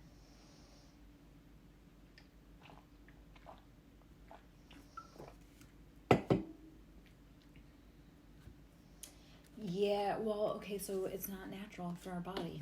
It's man-made. So the thing with, like, well, and each thing has a vibrational match, right? So each drug or each situation has a vibrational match. So, like, when you hear, like, if you hear tweakers, when they talk about shadow people, well, that's that vibration. Alcohol has a vibration. Mushrooms have a vibration. Ayahuasca has a vibration. Weed has a vibration. So it's like making sure that where you are in life, and you don't meet those medicines unless you're at that vibration. So some people, when they're into those heavy drugs, and people want to say, oh, well, you're horrible for being an addict, and it's like, no, a lot of those addicts, that's from childhood trauma. So don't be mad at the addict. I mean, you can be mad at the addict, but you really can't, because it's like they were a broken, damaged child who didn't ever get past that stage. So before you go casting stones at them, make sure that you don't live in a glass house. Yeah. So I'm anti-alcohol, except for I was the child of extreme childhood abuse, and alcohol was one of the things that they used to help me black out as a kid. And not know what was happening to me. And because alcohol was widely accepted, my parents were very anti anything other than alcohol. And my dad was a daily drinker. I mean, my dad used to always have a cup of, like, a glass of straight vodka. Like, I can't even tell you how many times as a kid, I mean, or beer, but, like, as he got older, he would have, like, a glass of just straight vodka with a little bit of ice in it, and you would take a sip of it, like fucking peppermint vodka. I cannot stand, or peppermint schnapps, cannot stand it, because I can't even tell you how many times you would take, like, a sip of it, you would think, like, oh, that's just water or something. You take a sip and it was just straight fire. So, I mean, I drank consciously from the age of 13 to the age of almost 41. I gave up drinking right after 40. And everybody, because I was the scapegoat, so when I gave up drinking, they got so mad because they used to be able to blame it on me, but it was like I was drinking because I couldn't handle the pain of what had been done to me when I was a very, very, very, very little child. And because that was socially acceptable, it was acceptable with my ex, because my ex was in transportation, so he couldn't do any type of drugs, and I was in the medical field, so, like, alcohol was the crutch, because that was the only medicine you could do legally. So giving up alcohol, and I know that this is a very personal subject, but when people want to talk about addictions, oh, it's so hard to give up. And I'm like, I've done it. Or people want to say, oh, well, that's impossible. I've done it. So don't tell me that it can't be done. It's like when people say, oh, dealing with childhood trauma or dealing with neglect and abuse and assault. And I mean, I've been there, done that. Have the scars to prove it. Have the tattoos to prove where I've been trauma-wise. If you look at it, like, I have such extensive tattoos because it was like, that was the only way I could express that I was in pain, was by showing the map of my skin. So, yeah.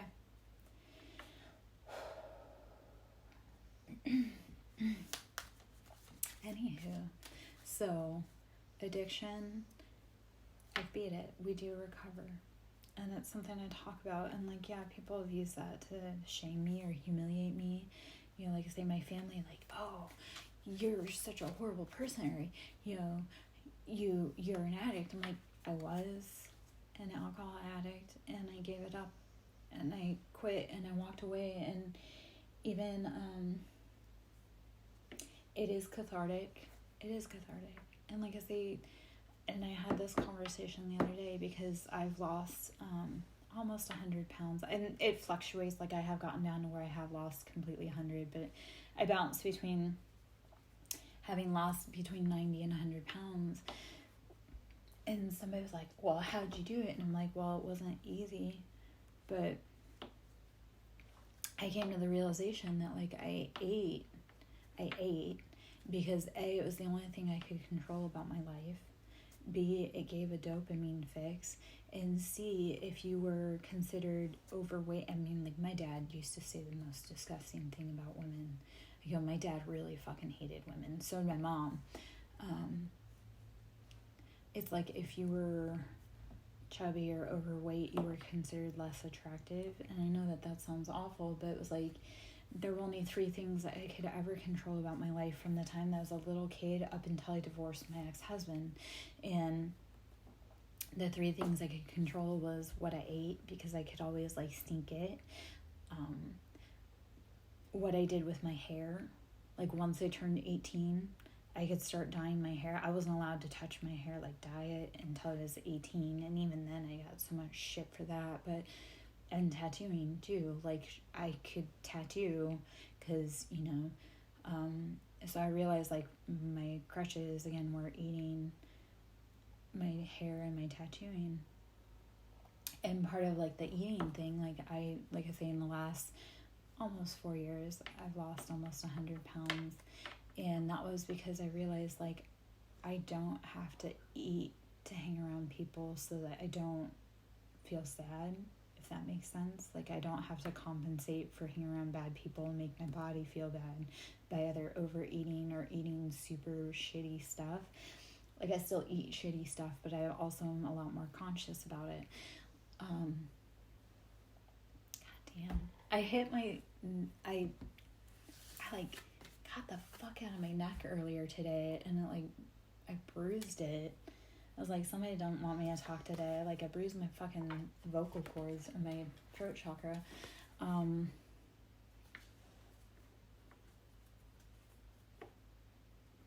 My most recent ex-boyfriend, and I realized this after being around, I mean, like, your body will tell you shouldn't be around certain people, because you'll start having bathroom problems, or you'll start getting headaches, or you'll start feeling anxious. So, like, my most recent ex-boyfriend, when I figured out that it was truly time for us to part ways, was when I was eating, like, comfort foods around to be able to hang around him, and that was causing my stomach to be upset and causing GI issues, because when I'm around people that bother me, I know this is gonna be personal, but my IBS flares. So it was like having learned the pattern and then kind of getting into the comfortability of a relationship. And now, mind you, it was only 5 months, but it was like 5 months that did a lot to my body for me to say, yeah, I would rather not have to eat shitty things to hang around that person. It's kind of like alcohol. Like, the day my divorce became final, I gave up drinking because I was like, I never have to hang around my family, my parents, my ex-husband, and drink alcohol to be able to compensate and cope with being around them. I know that sounds really hard, yet when you start looking at it, it's like, do you want to have to drink to be able to deal with being around people, or would you rather have a healthy life and potentially not have those family pattern dynamics for your future children, if you want to have children? So for me, it's like, and my ex is still drinking, and it's a real fucking problem. I mean, like, it was a problem for both of us. I just decided it was time for me to grow and change, and everybody thinks that behavior is fine, and that's their choice. But I would rather be able to, like, here's what I notice about giving up drinking. And it's a funny observation. Like, at first you get lonely, or, you know, it's hard because nobody wants to talk to you, or you don't drink, so you don't go to the bar anymore, so you kind of lose friends. But then when you stop going to the bar, your friends don't call you, you start to realize, like, they only want me to be around to be able to buy their drinks, or they only want me to be around because misery loves company, or they only want me to be around because that's all we had in common was drinking. So, like, when I gave up drinking, it was really hard, and it was really lonely, and, like, I was sad. But then it was like, it also, yeah, misery does love company, and birds of a feather flock together. The other part of it, I realized, though, like, how much of my life I got back from not drinking. Like, I no longer had, you know, because when you drink like that, like, I mean, we were drinking pretty bad, but it was one of those that, like, when I was working, and no, mind you, I worked in, like, a stressful field, and oh my gosh, I can talk about that, but I worked in a stressful field, and I mean, I would come straight home from work, and as soon as I could, start drinking until the time we went to bed, for almost a decade after being in that field. And it was funny because when I was, you know, because I was the woman who would train the new hires, like, they would give me the students, or they would give me the new hires. And it was funny because one of the ones that was, like, a veteran in the field that we worked in, but then when they cross-trained into our like, subdivision kind of thing, she was like, I went home and I had a drink on a Wednesday. I'm like, yep, welcome to the field. Because you, like, before it was like, oh, you'd only drink on weekends. Well, we were in such a stressful environment, field, branch, that fuck, drinking on a Tuesday or Wednesday or whatever fucking day was normal. And that's also a problem, is, like, if I have to drink to be able to cope with the job that I have, I don't want to do that anymore. So that was the thing I realized, is, like, yes, I no longer was hanging around those people. And where I live, and this was foreign because, you know, we moved to the Bible Belt, and the one county that we moved to was a dry county. So we would have to make a dry, you know, before it was like, oh, you could just go to Walmart and get whatever alcohol you wanted. But when we moved here, it was like you had to actually go to the liquor or the package store. And then it's like, when I stopped drinking, it was like, you realize, like, oh man, I'm not driving, I'm not hanging around shitty people, I'm not wasting all this money. Like, you realize how much time you have. Not initially, because, like I say, initially you're like, oh, I'm missing out on fun. Well, then you realize, like, that wasn't fun. Like, for me, oh my gosh, I got to the point where I'm like, I don't want to have to pick another dude up off the ground. Because the men I was with would, like, blackout drunk, fucking puke, the spins, everything. So it was like, I realized, like, I would rather be with someone, I would rather be with someone that's sober. And so the one thing about my young boyfriend, he didn't, so that, I thought that would be hard in dating to find sobriety. And remember how you and I were talking about earlier, cottage country, about how like, abstinence is better than abuse. And this was the point I got to, is that even on my good days, so I've faced the hardest days since I gave up alcohol, and yet I would still rather do it sober. And I I can tell that, like, I don't like alcohol anymore because it's like, even on my good days, I don't want to drink. I mean, before it used to be on my bad days. Even on my good days, I don't want to drink. So luckily, like, since I started dating in my sobriety, I just don't date people that drink. And yeah, they're fewer and far between. It's so fucking worth it. Like, the young boyfriend, the beautiful thing about it was that, like, he wasn't a big drinker. Probably because he was young. Like, life hadn't really fucked him by that point. Because I'm probably a little bit older than you realize. And I haven't had any surgery. Like, this is all natural. Anyway, so he was younger, and I mean, it was nice that he didn't drink, because like, there were points when we'd go to like brunch and I was like, God, back in the day I would love to have a mimosa. Yet I was like, I'm with someone that I would rather drink a soda and not have alcohol, because like, I want to enjoy our time together. So it's kind of like a different perspective. And when you're ready to give it up, the universe will totally fucking support you in it. And yeah, it's hard as hell, but it's having that mind over matter. Like, is it worth it for you? So, yeah. I know that was like a huge whatever. I'm coming up, though, on almost 2 months of alcohol sobriety. And yes, I have alcohol in the house. It's not for me. And it's either that or it's cleaning the stuff. Like, the majority of the alcohol, like, when I moved into this house, because I did have a fair amount of alcohol when I moved in, the majority of it went out into the shed. No, 2 years. Almost 2 years. February will be 2 years. So, no, it's longer than that. It's almost 2 months of weed sobriety, but that's because of finances. If I had the money, I'd be smoking more green. And they just did a ban. Yet, you can still get medicinal.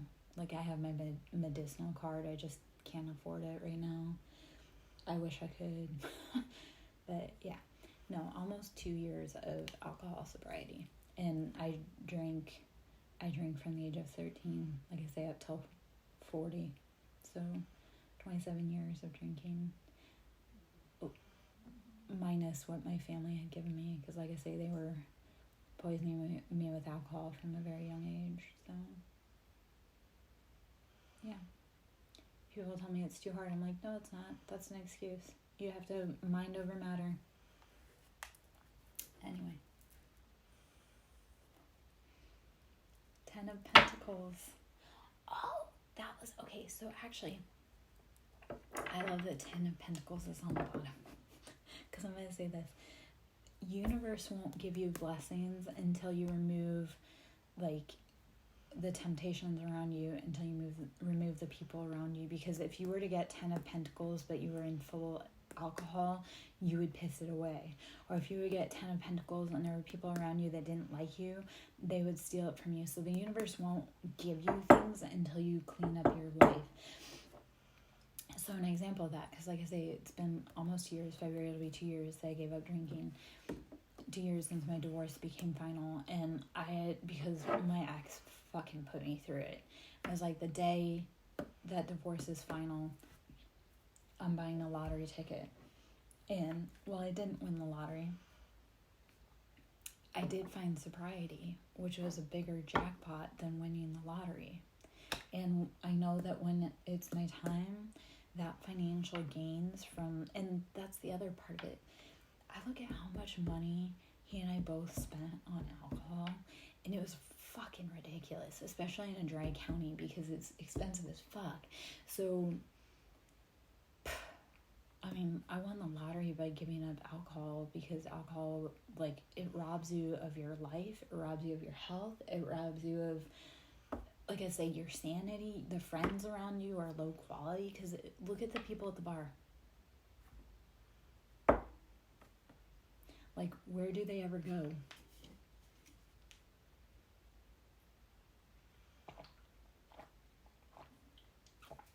And I don't know if I'll be sober from alcohol forever, yet it feels pretty fucking good to be sober. So, yeah. Like I say, I had said, I was like, you know what, I'm buying a lottery ticket. I gotta win the lottery. And the biggest lottery is that I got rid of a toxic ex that was making me physically fucking ill. And I gave up a habit that I'd had since I was a little kid that wasn't seen as a problem because, I mean, my dad drank all the way up until he got to the point that he couldn't. But he drank, like I say, daily, horribly. So 8 of Cups, we've done the emotional work. It's time to walk away. The Lovers in reverse. So this is kind of soulmate energy. We had to walk away from the soulmates that were keeping us in those stuck patterns.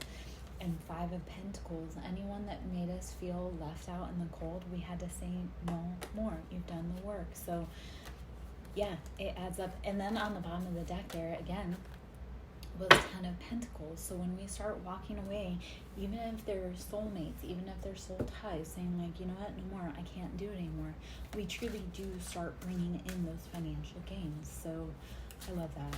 It's a beautiful confirmation.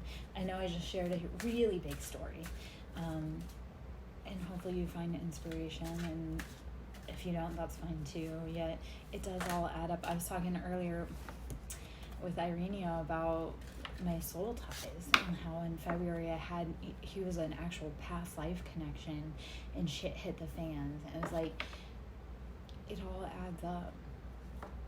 I love that King of Cups comes up because it's a beautiful confirmation for me. King of Cups is Cancer, Pisces, Scorpio, and typically when they're in their essence, they're emotionally balanced, they're stable, they're grounded. When they have too much stuff in their cup though, which for me, like my King of Cups had too much alcohol in his cups due to emotions, and that's a whole other story. One day I'd love to talk about, and I'll be back in tomorrow morning, probably not tomorrow night. I don't know streaming wise how I'm going to go the next week and a half, because I have different energies in the house, and that kind of throws everything off. They like to create a lot of turbulence in the house and in my life, so and that's because of the King of Cups in my life that is emotionally imbalanced in their emotions and in their cups too much. And that, like I say, that's like soul life stuff I can talk about tomorrow, probably during the day if I get time, if I get in. 6 of Wands, we're having victory, we're finding success. 3 of Swords, this is after betrayals, heartbreak, saying, you know what, we can't anymore. The Magician, this is utilizing all of the tools, all of the lessons we've learned to be able to 2 of Pentacles, balance our finances, balance our life. So I know that was a huge long story, and thank you for hanging for it, but it really did kind of confirm with the cards, is that as we do those lessons, as we let go of people that we feel super connected to, we really do start learning the lessons, utilizing our life. So why I talk about soul ties a lot also is that, and this has come up with one of my good friends, is that she was saying like, oh, that's so hard and I don't want to do that. And I'm like, and she's like, I know I'm going to have to eventually, right? Or I'm going to have to keep learning the lesson. I'm like, if you don't learn the lesson in this lifetime, if you don't learn it, like the sooner you learn the lesson and can let it go, the sooner you can move on to the next lesson. I know that sounds exhausting, except for if you complete all your lessons, you don't have to come back. You don't have to reincarnate. Like whatever you don't finish in this lifetime, you have to come back for the next one.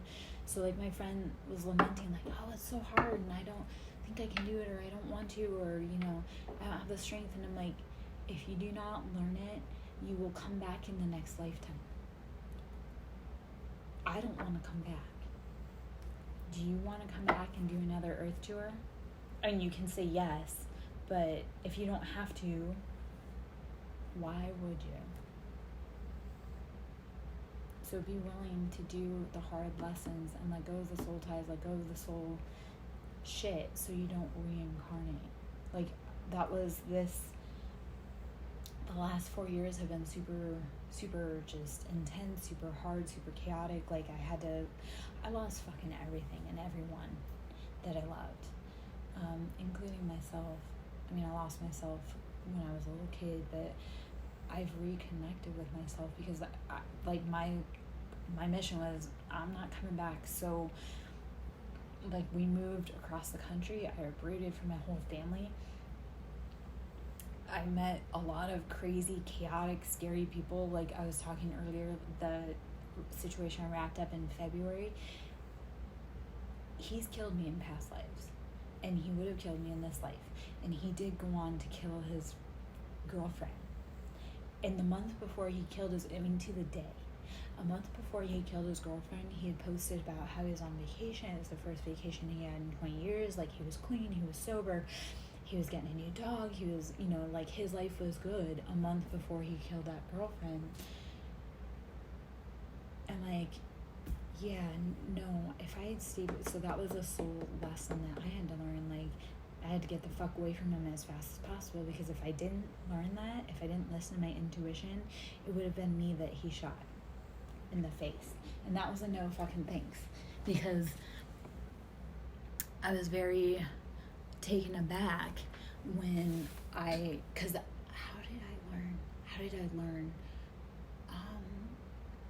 I don't remember sorry, my ear is doing some weird fucking things, and it has been for like the last 20 minutes, which is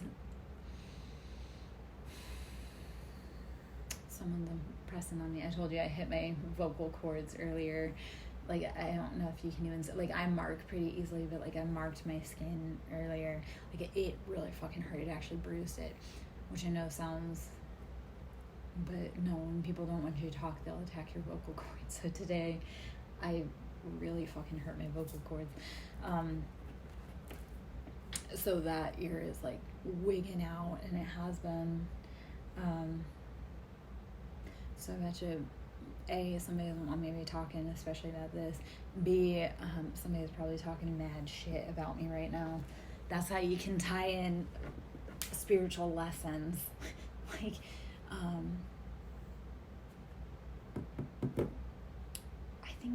don't remember if I was on Facebook or something. I saw somewhere that goddamn, where was it? I know I didn't learn about it for till 3 weeks after it fucking happened. But the woman that put that man in my path, because I had told her over a year ago, he's dangerous as fuck. I had told her a year and a half ago, like, he's dangerous, and he's a contractor. He was in women's houses, and he was dangerous as fuck. And I said something, and she blew me off. And the day that I saw his fucking mugshot, and he has a smile on his face. Like, he looks, and I can pull that picture up, but he has a fucking smile on his face. And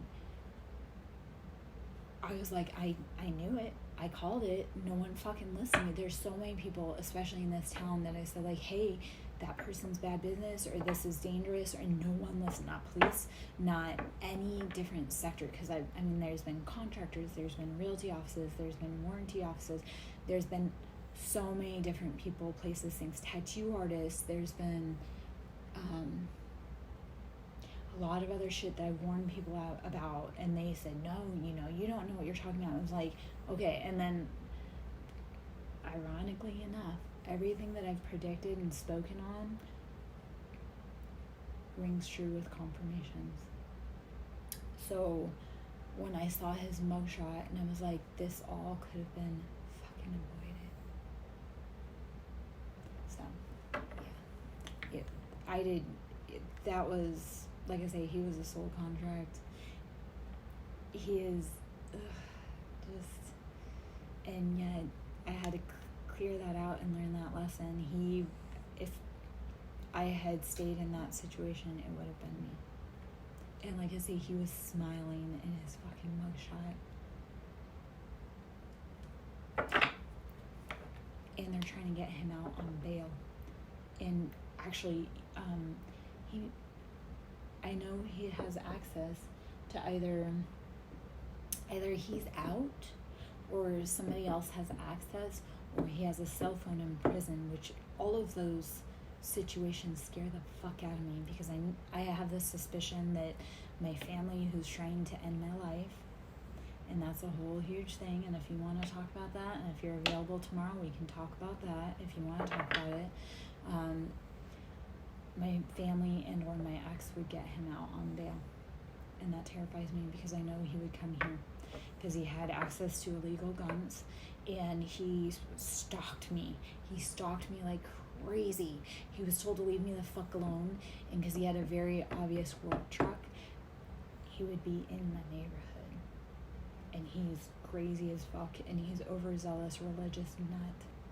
So I had seen recently where he showed up as online on Facebook Messenger, and like, so either, like I say, he has a cell phone in prison, or he's out on bail, which they've been trying to get him out on bail, or he has contact to the outside world. So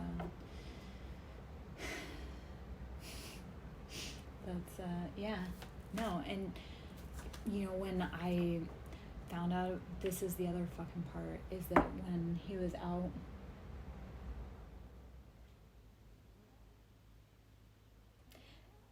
it could be, or like I say, he was trying to get out on bail. He had raised like $20,000 up to like 40, like he was supposed to get $40,000, and supposedly he had up to $20,000 to get out on bail. I tried calling the prison to give testimony, right, because I knew where he got his guns and various things, and I could testify that he was crazy as fuck, like overzealous religious nut job, like crazy. He was a contractor. He definitely had a few screws missing. He put some shit together, and there were some screws not in there. This is also the dude, though, that such a fucking liar, such a gaslighter, like just disgusting. And he was another situation where I never wanted anything to happen, and it was not good. Anyway, he's a white man, religious nut in the South. He can get away with whatever he wants. I called that jail at least 3 times to try and give a tip on it. Never got a call back. And now they're trying to get him out on bail. And like say, now he potentially is either out, and I know that he would come for me. Like I say, though, I think my family probably would have helped get him out, because my family is trying to get me so that I can't testify against them. Because like my brother who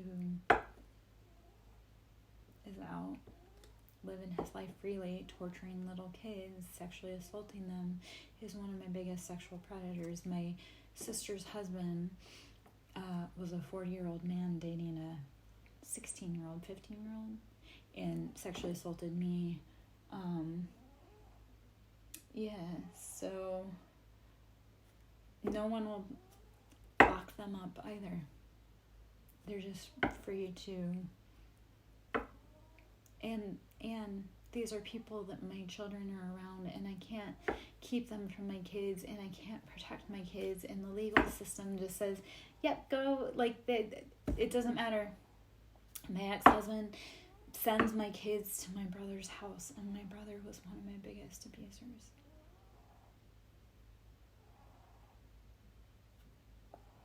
They won't listen. So, anywho, I know that was quite uncomfortable probably to hear. It's uncomfortable to share, yet if we want our children to have any potential better future, these are the conversations that need to be had. Like, I'm tired of families protecting the predators. Like, I think about it now, and like, all of the adults that raped me as a child, my mother knew about it, she endorsed it, and then she blamed me. How do you blame a little girl for her being abused? And again, my mother just knew. And, yep. Well, my mother wasn't part of it. She got off on it.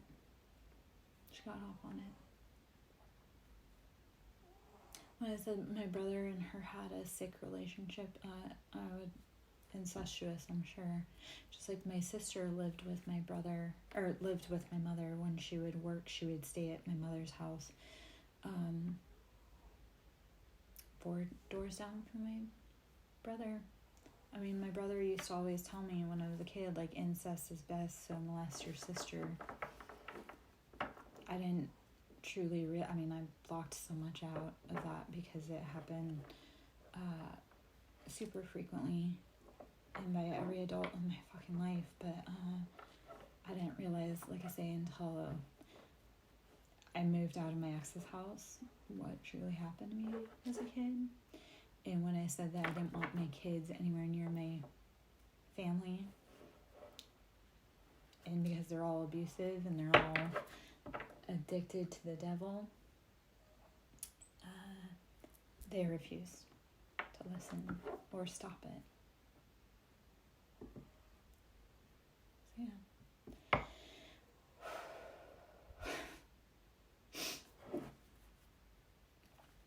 Ooh, that was and then again, I mean that's why I overate as a child, so that, to comfort, and also so that they would hopefully find me less attractive and would leave me alone.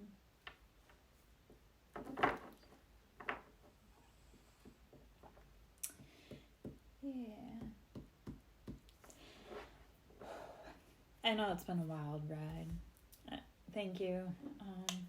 And yes, it's really hard to talk about. I'm sure it's really hard to listen, yet it's one of those things that when we talk about our shit, like, nobody wants to talk about shit, but when we talk about our shit, A, it no longer holds us in prisons, and B, when we talk about our shit, because it's happened so many times, even on Twitch, even with other people, it's like, oh my gosh, that happened to me too, or that gives people the courage to say, hey, I understand because this situation happened. And when we talk about it, other people say, like, you know what, if someone else is brave enough to talk about it, I know I'm not alone and I can talk about my stuff too.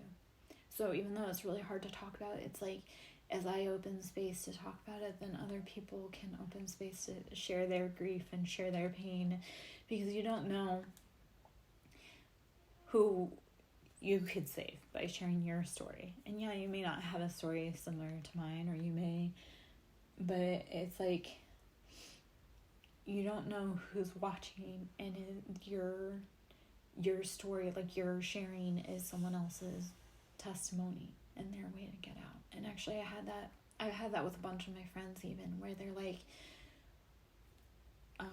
I have friends that I'm further along on the road so that they have a path to follow, so that they can get out, so they can know.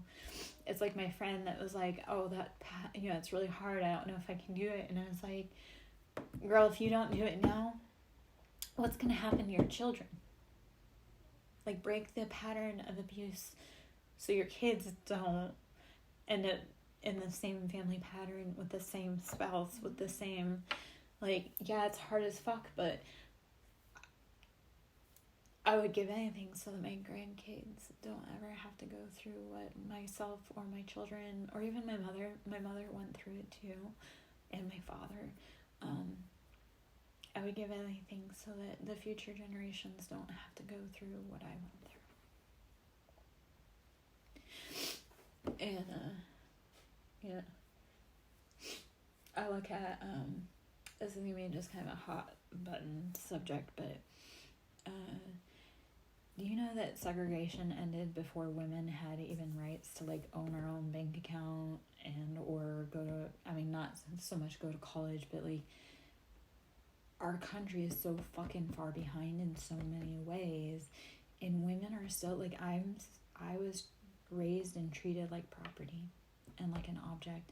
And even to this day, like with my ex-husband, with my family, with everyone, I'm still treated like an object to be used and destroyed and thrown away.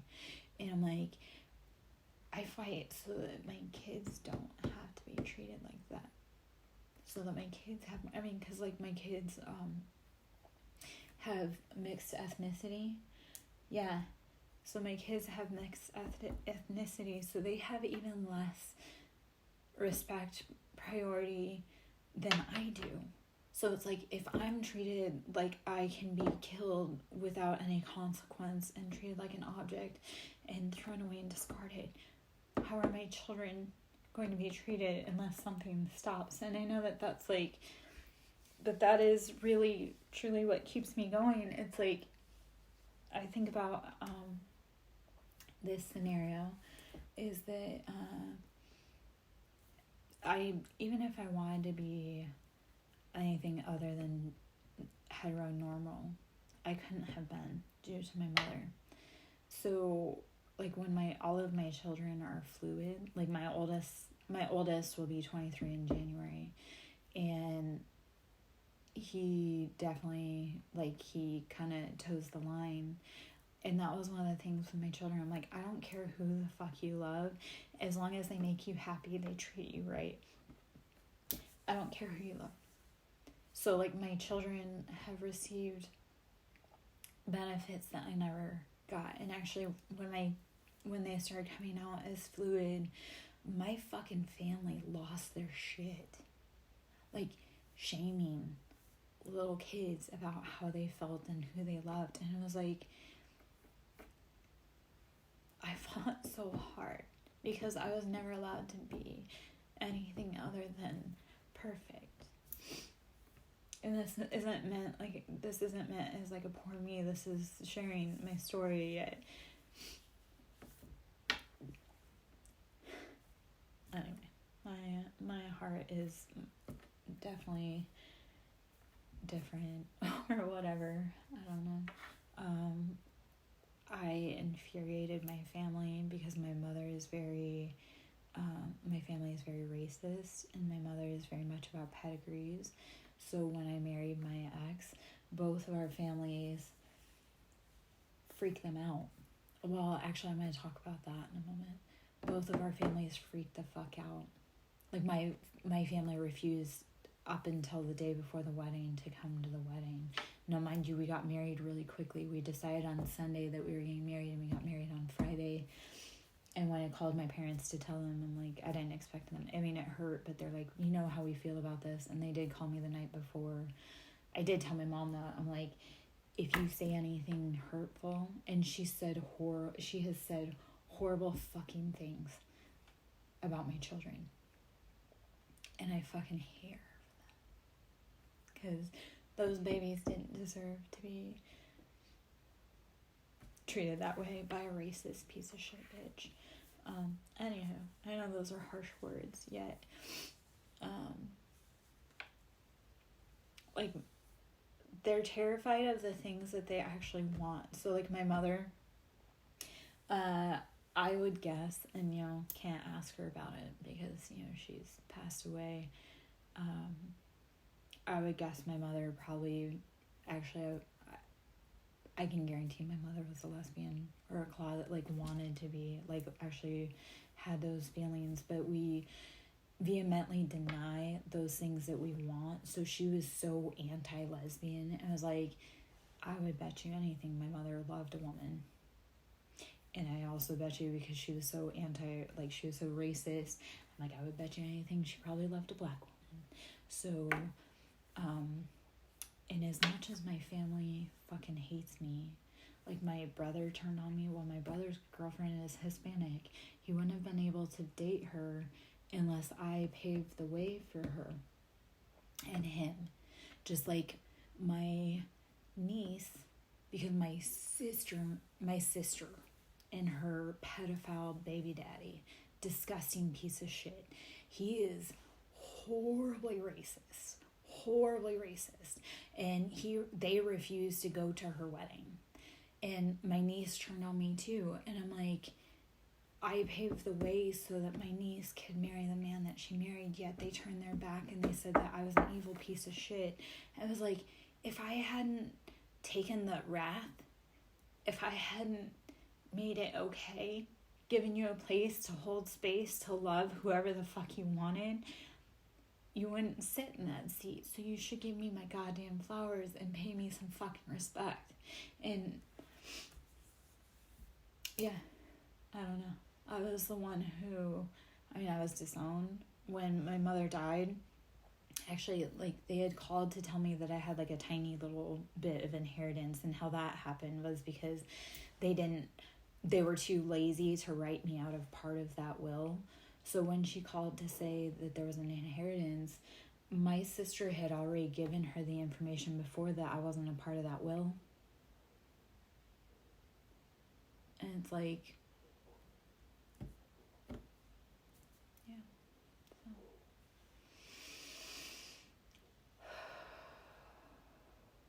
It's like my brother, my oldest brother who died, and he was morbidly obese, and he was autistic and OCD. I mean, I love him, but he definitely was like he tried to be perfect, and my mother was horrifying to him and horribly cruel. And it's like, he was so anti-gay, like he couldn't even drink from a straw because he was like, he would joke that would make him appear gay. And that was like, I'm pretty sure my brother would have loved to love other men, and he never would have been allowed to with my mother. And I look at my brother and I go, how different would his life have been if my mother had been accepting of different people or her own desires. So that's also why, like, with my children, I tried to be not quite so, like,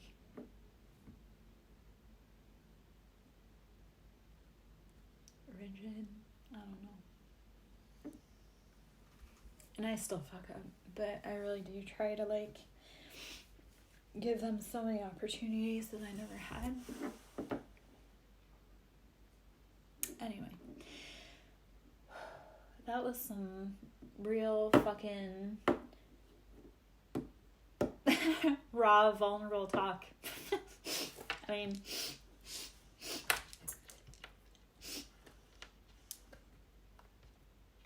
and I talk about how my son he'll be 23, and we're estranged right now because my mother got into his ear and brainwashed him. Yeah, I remember one of his friends, his little friend, they had to have been like 12 or 13, and his friend came out as being gay, and his family freaked the fuck out. And the thing that I said to that baby, I said, you know what, baby, you need a mama, you come here. Like, you need somewhere safe to, like, go to talk to somebody, like, you come here. Because I would rather you walk through my door and sit on my fucking couch than ever feel that who you love is wrong. Or ever feel that this world is better off without you. Because your family feels a certain way. So, even if we chat, like, even if it's from a mom perspective, like, your family doesn't accept you, like, call me. We'll talk about it. That fucking kid, I think it was middle school. He was, like, the valedictorian for, like, he was, like, the highest GPA, and I remember him giving, like, his speech, but I remember that first that year, like I say, like, his family was, like, he had to be a perfect kid, like, straight A's, and he was gay, and his family did not accept him. I was like, baby, you so fucking smart, and that was because he had to be perfect for his family, and I'm like, you don't have to be, baby, like, we love you, We love you. So, I don't know. I think maybe I tried to be really inclusive because I've never felt... Actually, no, I know. I've tried to love everybody and be inclusive because I've never felt loved or included or safe. And not every day do I meet the mark. Yeah, I fucking try. I can't wait for the day that somebody actually, like, includes me and sees me and makes me feel safe. Because, yeah. Alright, well that was, ain't that some shit? Okay, well, you know. It's not always tarot. Sometimes it really is just sharing love and life and the spiritual path.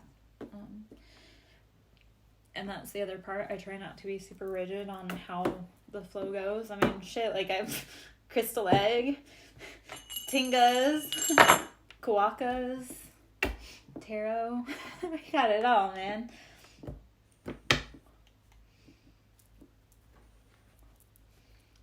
Anyhow. And on the bottom of the deck, the High Priestess. You know, every piece, every tool we're given, we utilize. That is one of the beautiful things. Yeah, you know,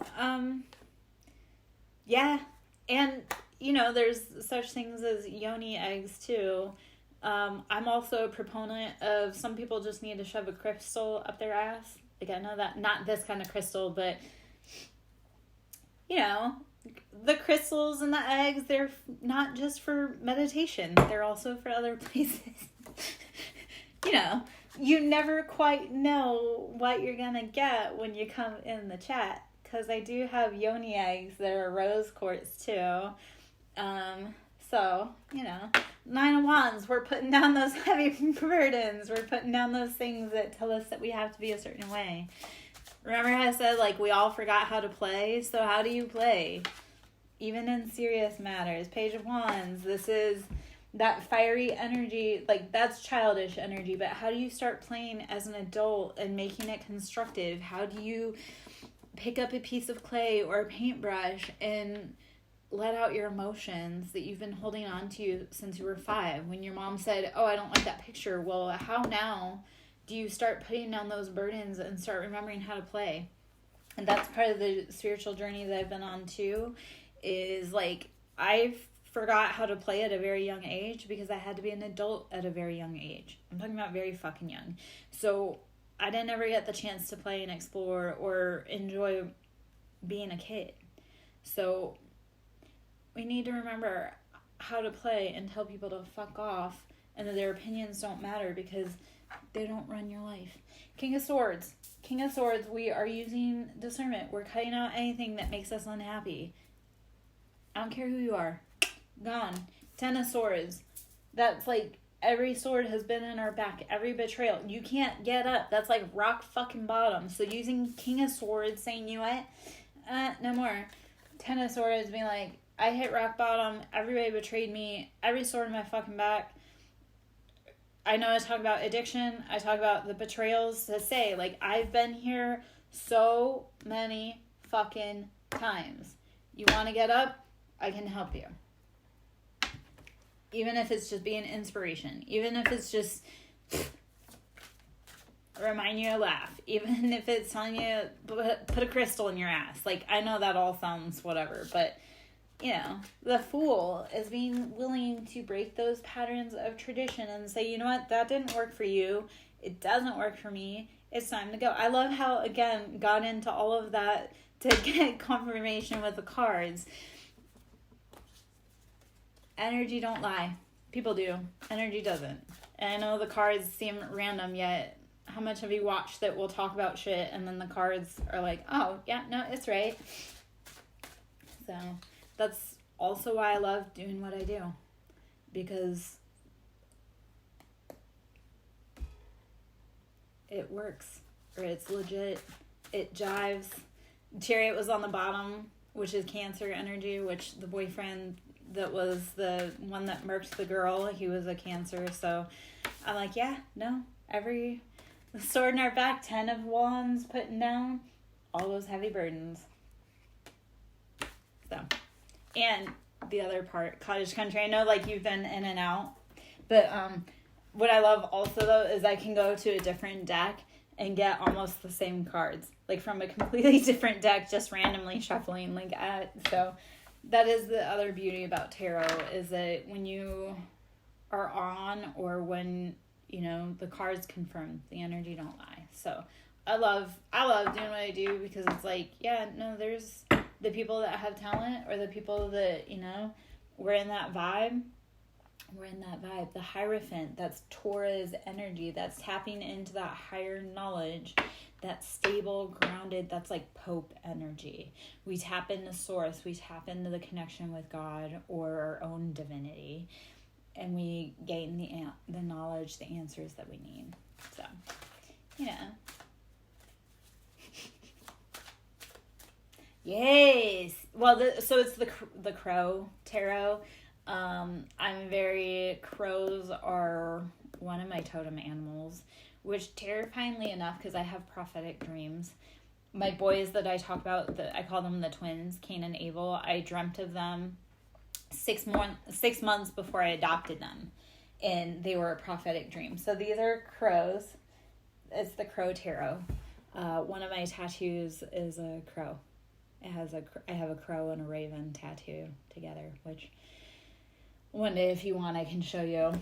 It's kind of in a more not intimate area, but it's right here. So, you know, it's a little cold for that. It's a little late. My phone's going to die pretty soon. But, yeah, those are crows. I love crows. I had a dream, though. Here is a thing for you. Do not ever eat in a dream, because that can be other people trying to poison you. So last week I had a dream. Nice. Okay. You know what? I have a Edgar Allan Poe tarot deck. So one day, I love the creepy and arcane. So you're always going to see me. Oh, I have a cool picture I can show you. So vultures, I love vultures too. I had one of my dead trees had a bunch of vultures on them the other day, after I had done some heavy ass work, and it was like heavy ass energetic work. So, look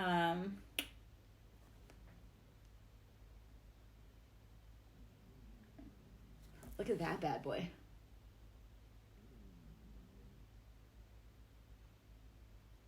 But the whole tree, that was just one of them that I got a close up on. I actually got some pictures of them flying too. Or I actually got some video of them flying. So there was at least 6 of them, but they roost around my house.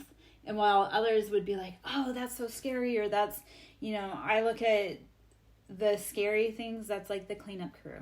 So like buzzards, vultures, they don't scare me. That's like nature's cleanup crew. That's like the Scorpios, like that death, like and rebirth it's that cycle of life, the circle of life, if you must.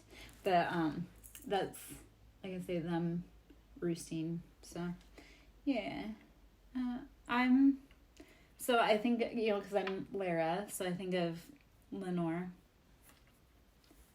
Yes, Edgar Allan Poe. Oh, actually, so my brother that passed away, when he passed away, one of the books, because he was so incredibly intelligent, just so smart. One of the books that I got from him was an not ancient, but it was a pretty old Edgar Allan Poe book.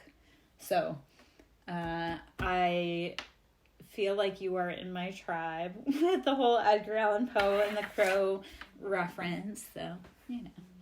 Yeah. Anyhow.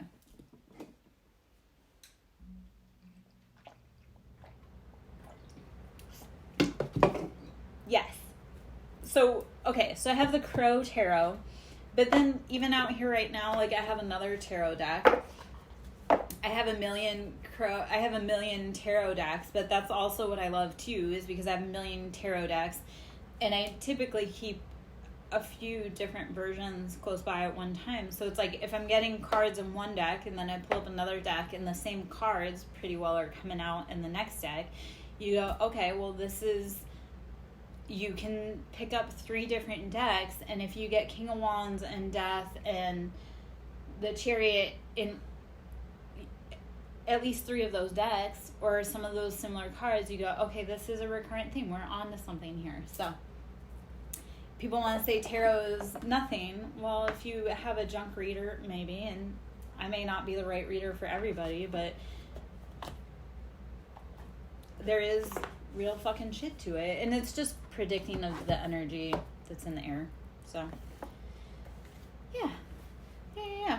I think it's hard because my family especially gives me a hard time about my spirituality and about tarot reading. And I'm like, you've never actually sat and watched me read. So here's just kind of a different, this is something that happened.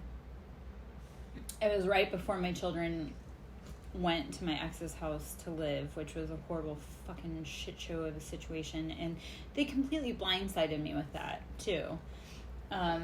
Anyway, the weekend before they left my house, they all knew I didn't.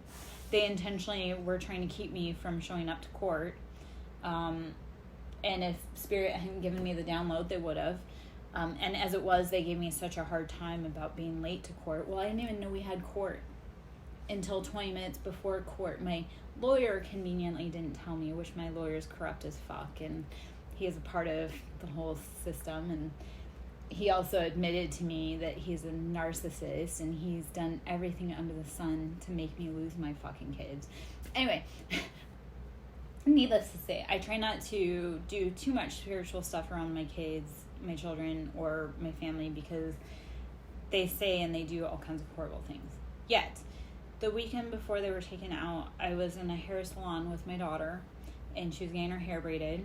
And again, I didn't know she was getting taken. I didn't know that any of that was happening. So we were in the hair salon, and I waited till almost her hair was done being braided, and I don't remember if I pulled out the cards or if I just started talking about it, like, intuitively with them. And all those ladies in the card, even with the other in this salon, and even with the other women, I did reads for them, and they were all like, how the fuck did you know?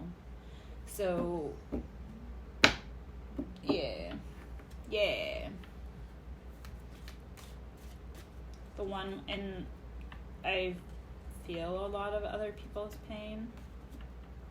So one of the women was sitting there, and she was having just such a hard time while she was getting her hair braided, and I felt so fucking bad for her.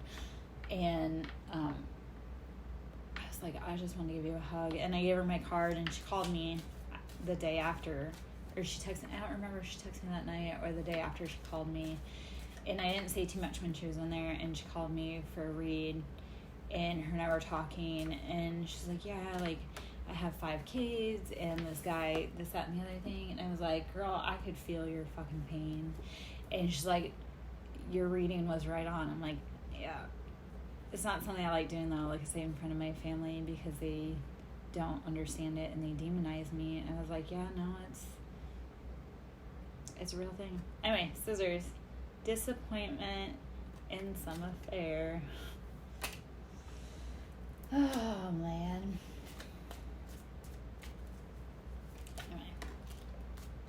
Also, I like having different decks because you don't know what deck is going to connect with certain people. Like, I love how I've been, the Crow Tarot is the one that I've had out this whole entire time. And then we're, 2-3 hours in, you're like, are those crows? Is that a raven? I'm like, yeah, no, it's one of the decks. But the other deck connects with other people, so... Scales, keep your life in balance. So we just have to make sure we're balancing everything. And Arrow, you are in the right path regarding some aspect of your life. Okay, so you win some, you lose some. Remember how earlier I was talking about how sometimes you have to lose a battle to win the war? It's like we're on the right path, but sometimes you have to take a setback or a loss in order to get the big gain. So I think also how I was talking about how, like, with the Tinder dating, like, sometimes we have to actually, like, maybe not date for a little bit so that we can actually get the partner that we want. Because what if, like, say, I'm just using this as an example, and you don't have to take the advice, but I'm just, from my own personal experience, and I can talk about dating, not tonight because my phone's going to die pretty soon, but soon we can talk about dating if you want to, and we can also connect on Discord if you want. But it's like, say on Tinder, if you just took like 2 months and you said, like, I'm going to put my head down, I'm going to work on me, I'm going to work on my emotions, I'm going to work on my finances, I'm not going to worry about sex, I'm just going to not date, but if you did all of that, it's like, what if in 2 months after putting your head down, putting your nose to the grindstone, you met the most wonderful person of your life that you were going to spend the rest of your life with, if that's what you want. If it's not, whatever. But instead of, if the next 2 months you started dating and then you met a horrible person and then you got set back 5 years. And I know, okay, this is what I was going to talk about dating. So since the age of 14, I had not been single. Ever.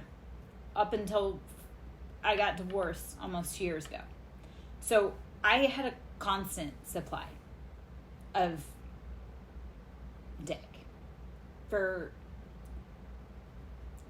27 years. And it was really hard. Like, I was celibate for 7 months, and that was impossible. I had never spent that long. Yet, do you know how far I got in my life with 7 months of celibacy?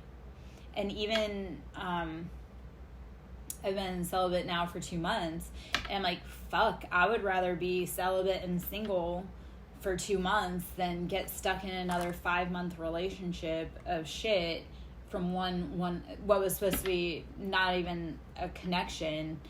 5 months I got sucked into it, and that dude, like, fucking left me for dead, fucked up my finances, fucked up my life, fucked up my home, fucked up everything interacting with him.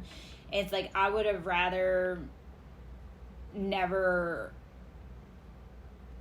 gone there versus what happened in my life because of that. Like, I would have rather spent 2 months of celibacy working on the grindstone than being trapped with that.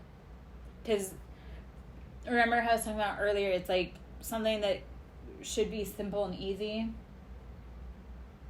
it gets us caught up bigger because sex is sacred energy exchange. And I'm going to say something, and you can believe it or not, I'm speaking from personal experience just because of where I've been. Sexually transmitted demons are a real fucking thing. And that's not something a condom can protect you from. Like, sexually transmitted demons, it's like whatever's attached to your partner, you can pick up.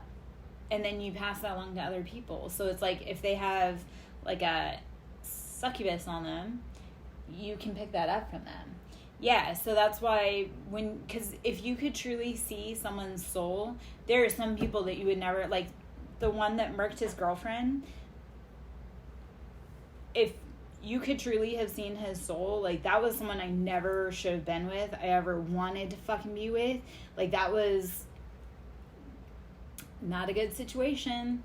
And it's like, if you could actually see how ugly people's souls are or what they have hiding in them, you would never want to touch them ever again. You would be like, eh. I'm gonna add this though too. So my ex-husband, because I didn't know yet, my soul knew, and we can talk about that whenever. He was cheating long before I ever found out. And because he traveled, it was very easy for him to hide it. Yet, what I realized after the fact, because, he hid it so fucking well, and he got so pissed off when I figured it out. And I was like, I would rather you have walked away when it started happening than drag me through all of this fucking hell. Because you're a coward prick. What I noticed was that when he would sweat excessively, and like I say, didn't put this together till after the fact, but the smell of him from sweating excessively, because he would work out and just sweat like fucking profusely. The smell of him would literally make me dry heave and gag, because he was fucking with someone else, and it was like whatever his mistress had, the bitches that he was sleeping with, it literally made him smell like a rotten fucking corpse. And I was completely oblivious that's what that, I mean, like, it literally was like he would smell so disgusting. So again, whatever he was messing with, and these are nasty ass women. So whatever he picked up from them, it literally made me feel nauseous as fuck. And I didn't put two and two, and sometimes he would try to torture me with how bad he would smell, and other times it was like I would gag and dry heave. And I hate fucking throwing up, and I worked in the medical field, so I don't typically have like a weak ass stomach. I can deal with nasty shit, nasty smells, nasty sights. Like, it didn't bother me, but whatever it was, that when he was sleeping with other women, it made him smell so fucking gross. So I know that like, again, you don't have to take any of that. Now though, looking back at it, I'm like, no, whatever he was dipping his wick in,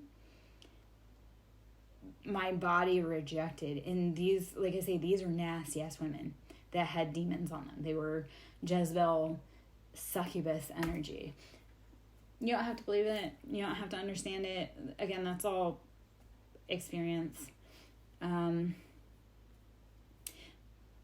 know, like, there are other things I can talk about, like soul experiences. Like, I've also had soul shock. I can talk about soul shock. Maybe not tonight, but if you're ever curious, if you want to talk about shit, this is all stuff that, you know, gone through. So again, you can think of me as like, you're a cougar giving advice on spirituality and love and life and experience, or a mom, or you can just say, oh, that lady's a kook and doesn't know. I have lots of experience though. So, you know, I've had soul merges, I've had soul splits, I've had soul shock, I've had all kinds of shit. We can talk about, like I say, I've been talking a lot tonight, and I do have to I have to clean all this shit up and at some point get to bed, and my phone's about to die, but I'll probably try and stream tomorrow during the day before my guests. Although I think friend wants to play games because I wouldn't allow him to. It's my Thanksgiving is my holiday this year. And he tried to weasel in and be like, oh, can I pick up the kids on Thanksgiving from this time to this time? I'm like, no, because first off, I have finite time with them. Second off, you had them all last Thanksgiving break last year with no interruption when I was the sole primary caregiver. And last Thanksgiving, I mean, I have not had a good Thanksgiving since we moved across the country. I've never really had a good Thanksgiving because I come from an abusive, toxic, narcissistic fucking family. So I've never had a good Thanksgiving or a good holiday. And my ex was raised as a Jehovah's Witness, and he, again, abusive, narcissistic. So the fact that this year he wants to have a Thanksgiving for his new wife and family with our daughters pissed me off. But I said, no, you had them last year completely. I don't know. And since I gave that response, he won't respond as to how the kids are, how we're exchanging children. So I'm kind of curious if he's going to play fucking mind games there. So this is all stuff I navigate through.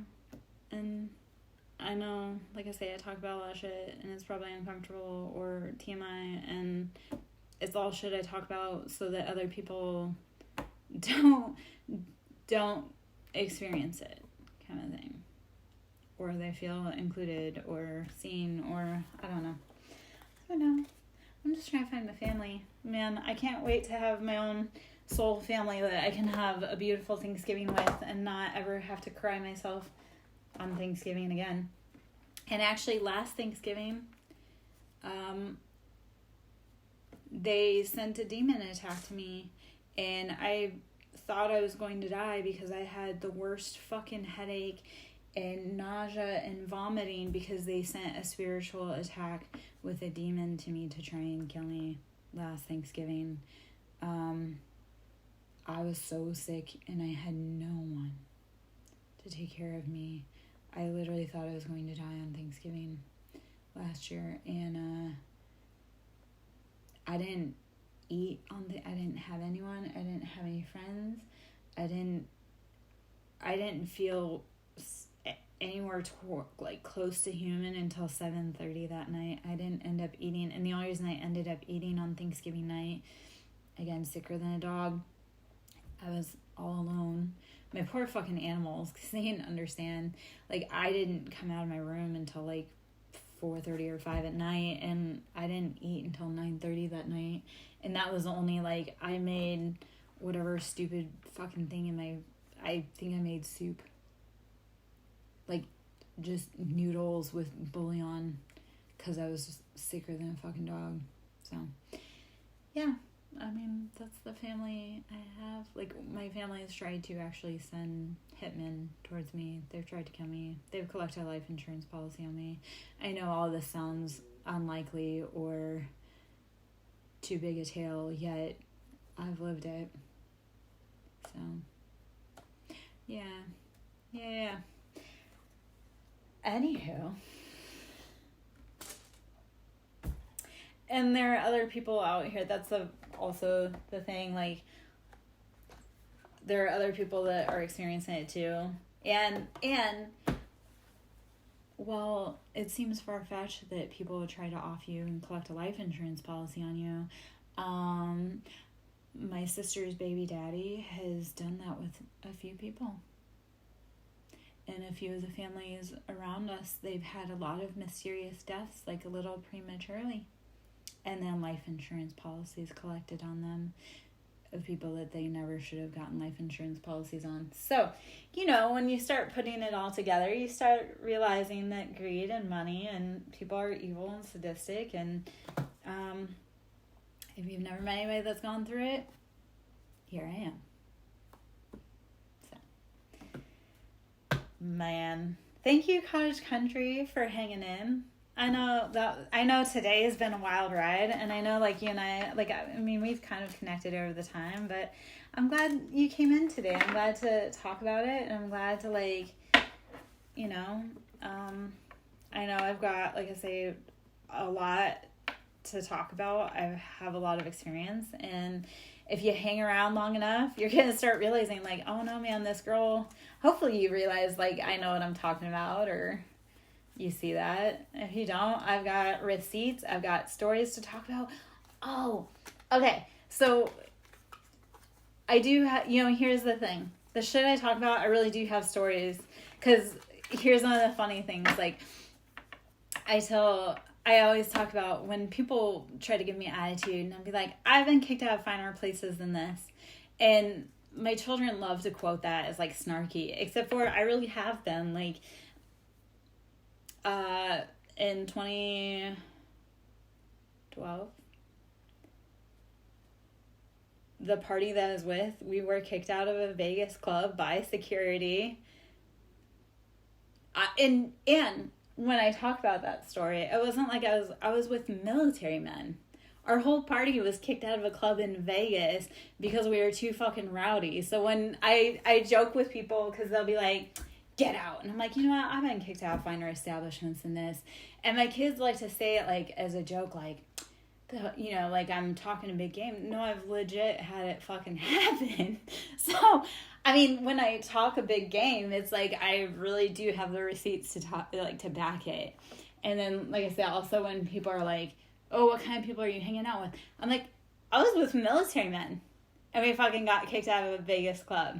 So, in a V formation, kicked out of a Vegas club because, military men can drink. But I wasn't with, a bunch of bad people. I was with the military. I was one of the only women with like 5 or 6 military men. We were married. I was married, but we were hanging out with a bunch of military men, and we got kicked out of a Vegas club, because Air Force men can drink.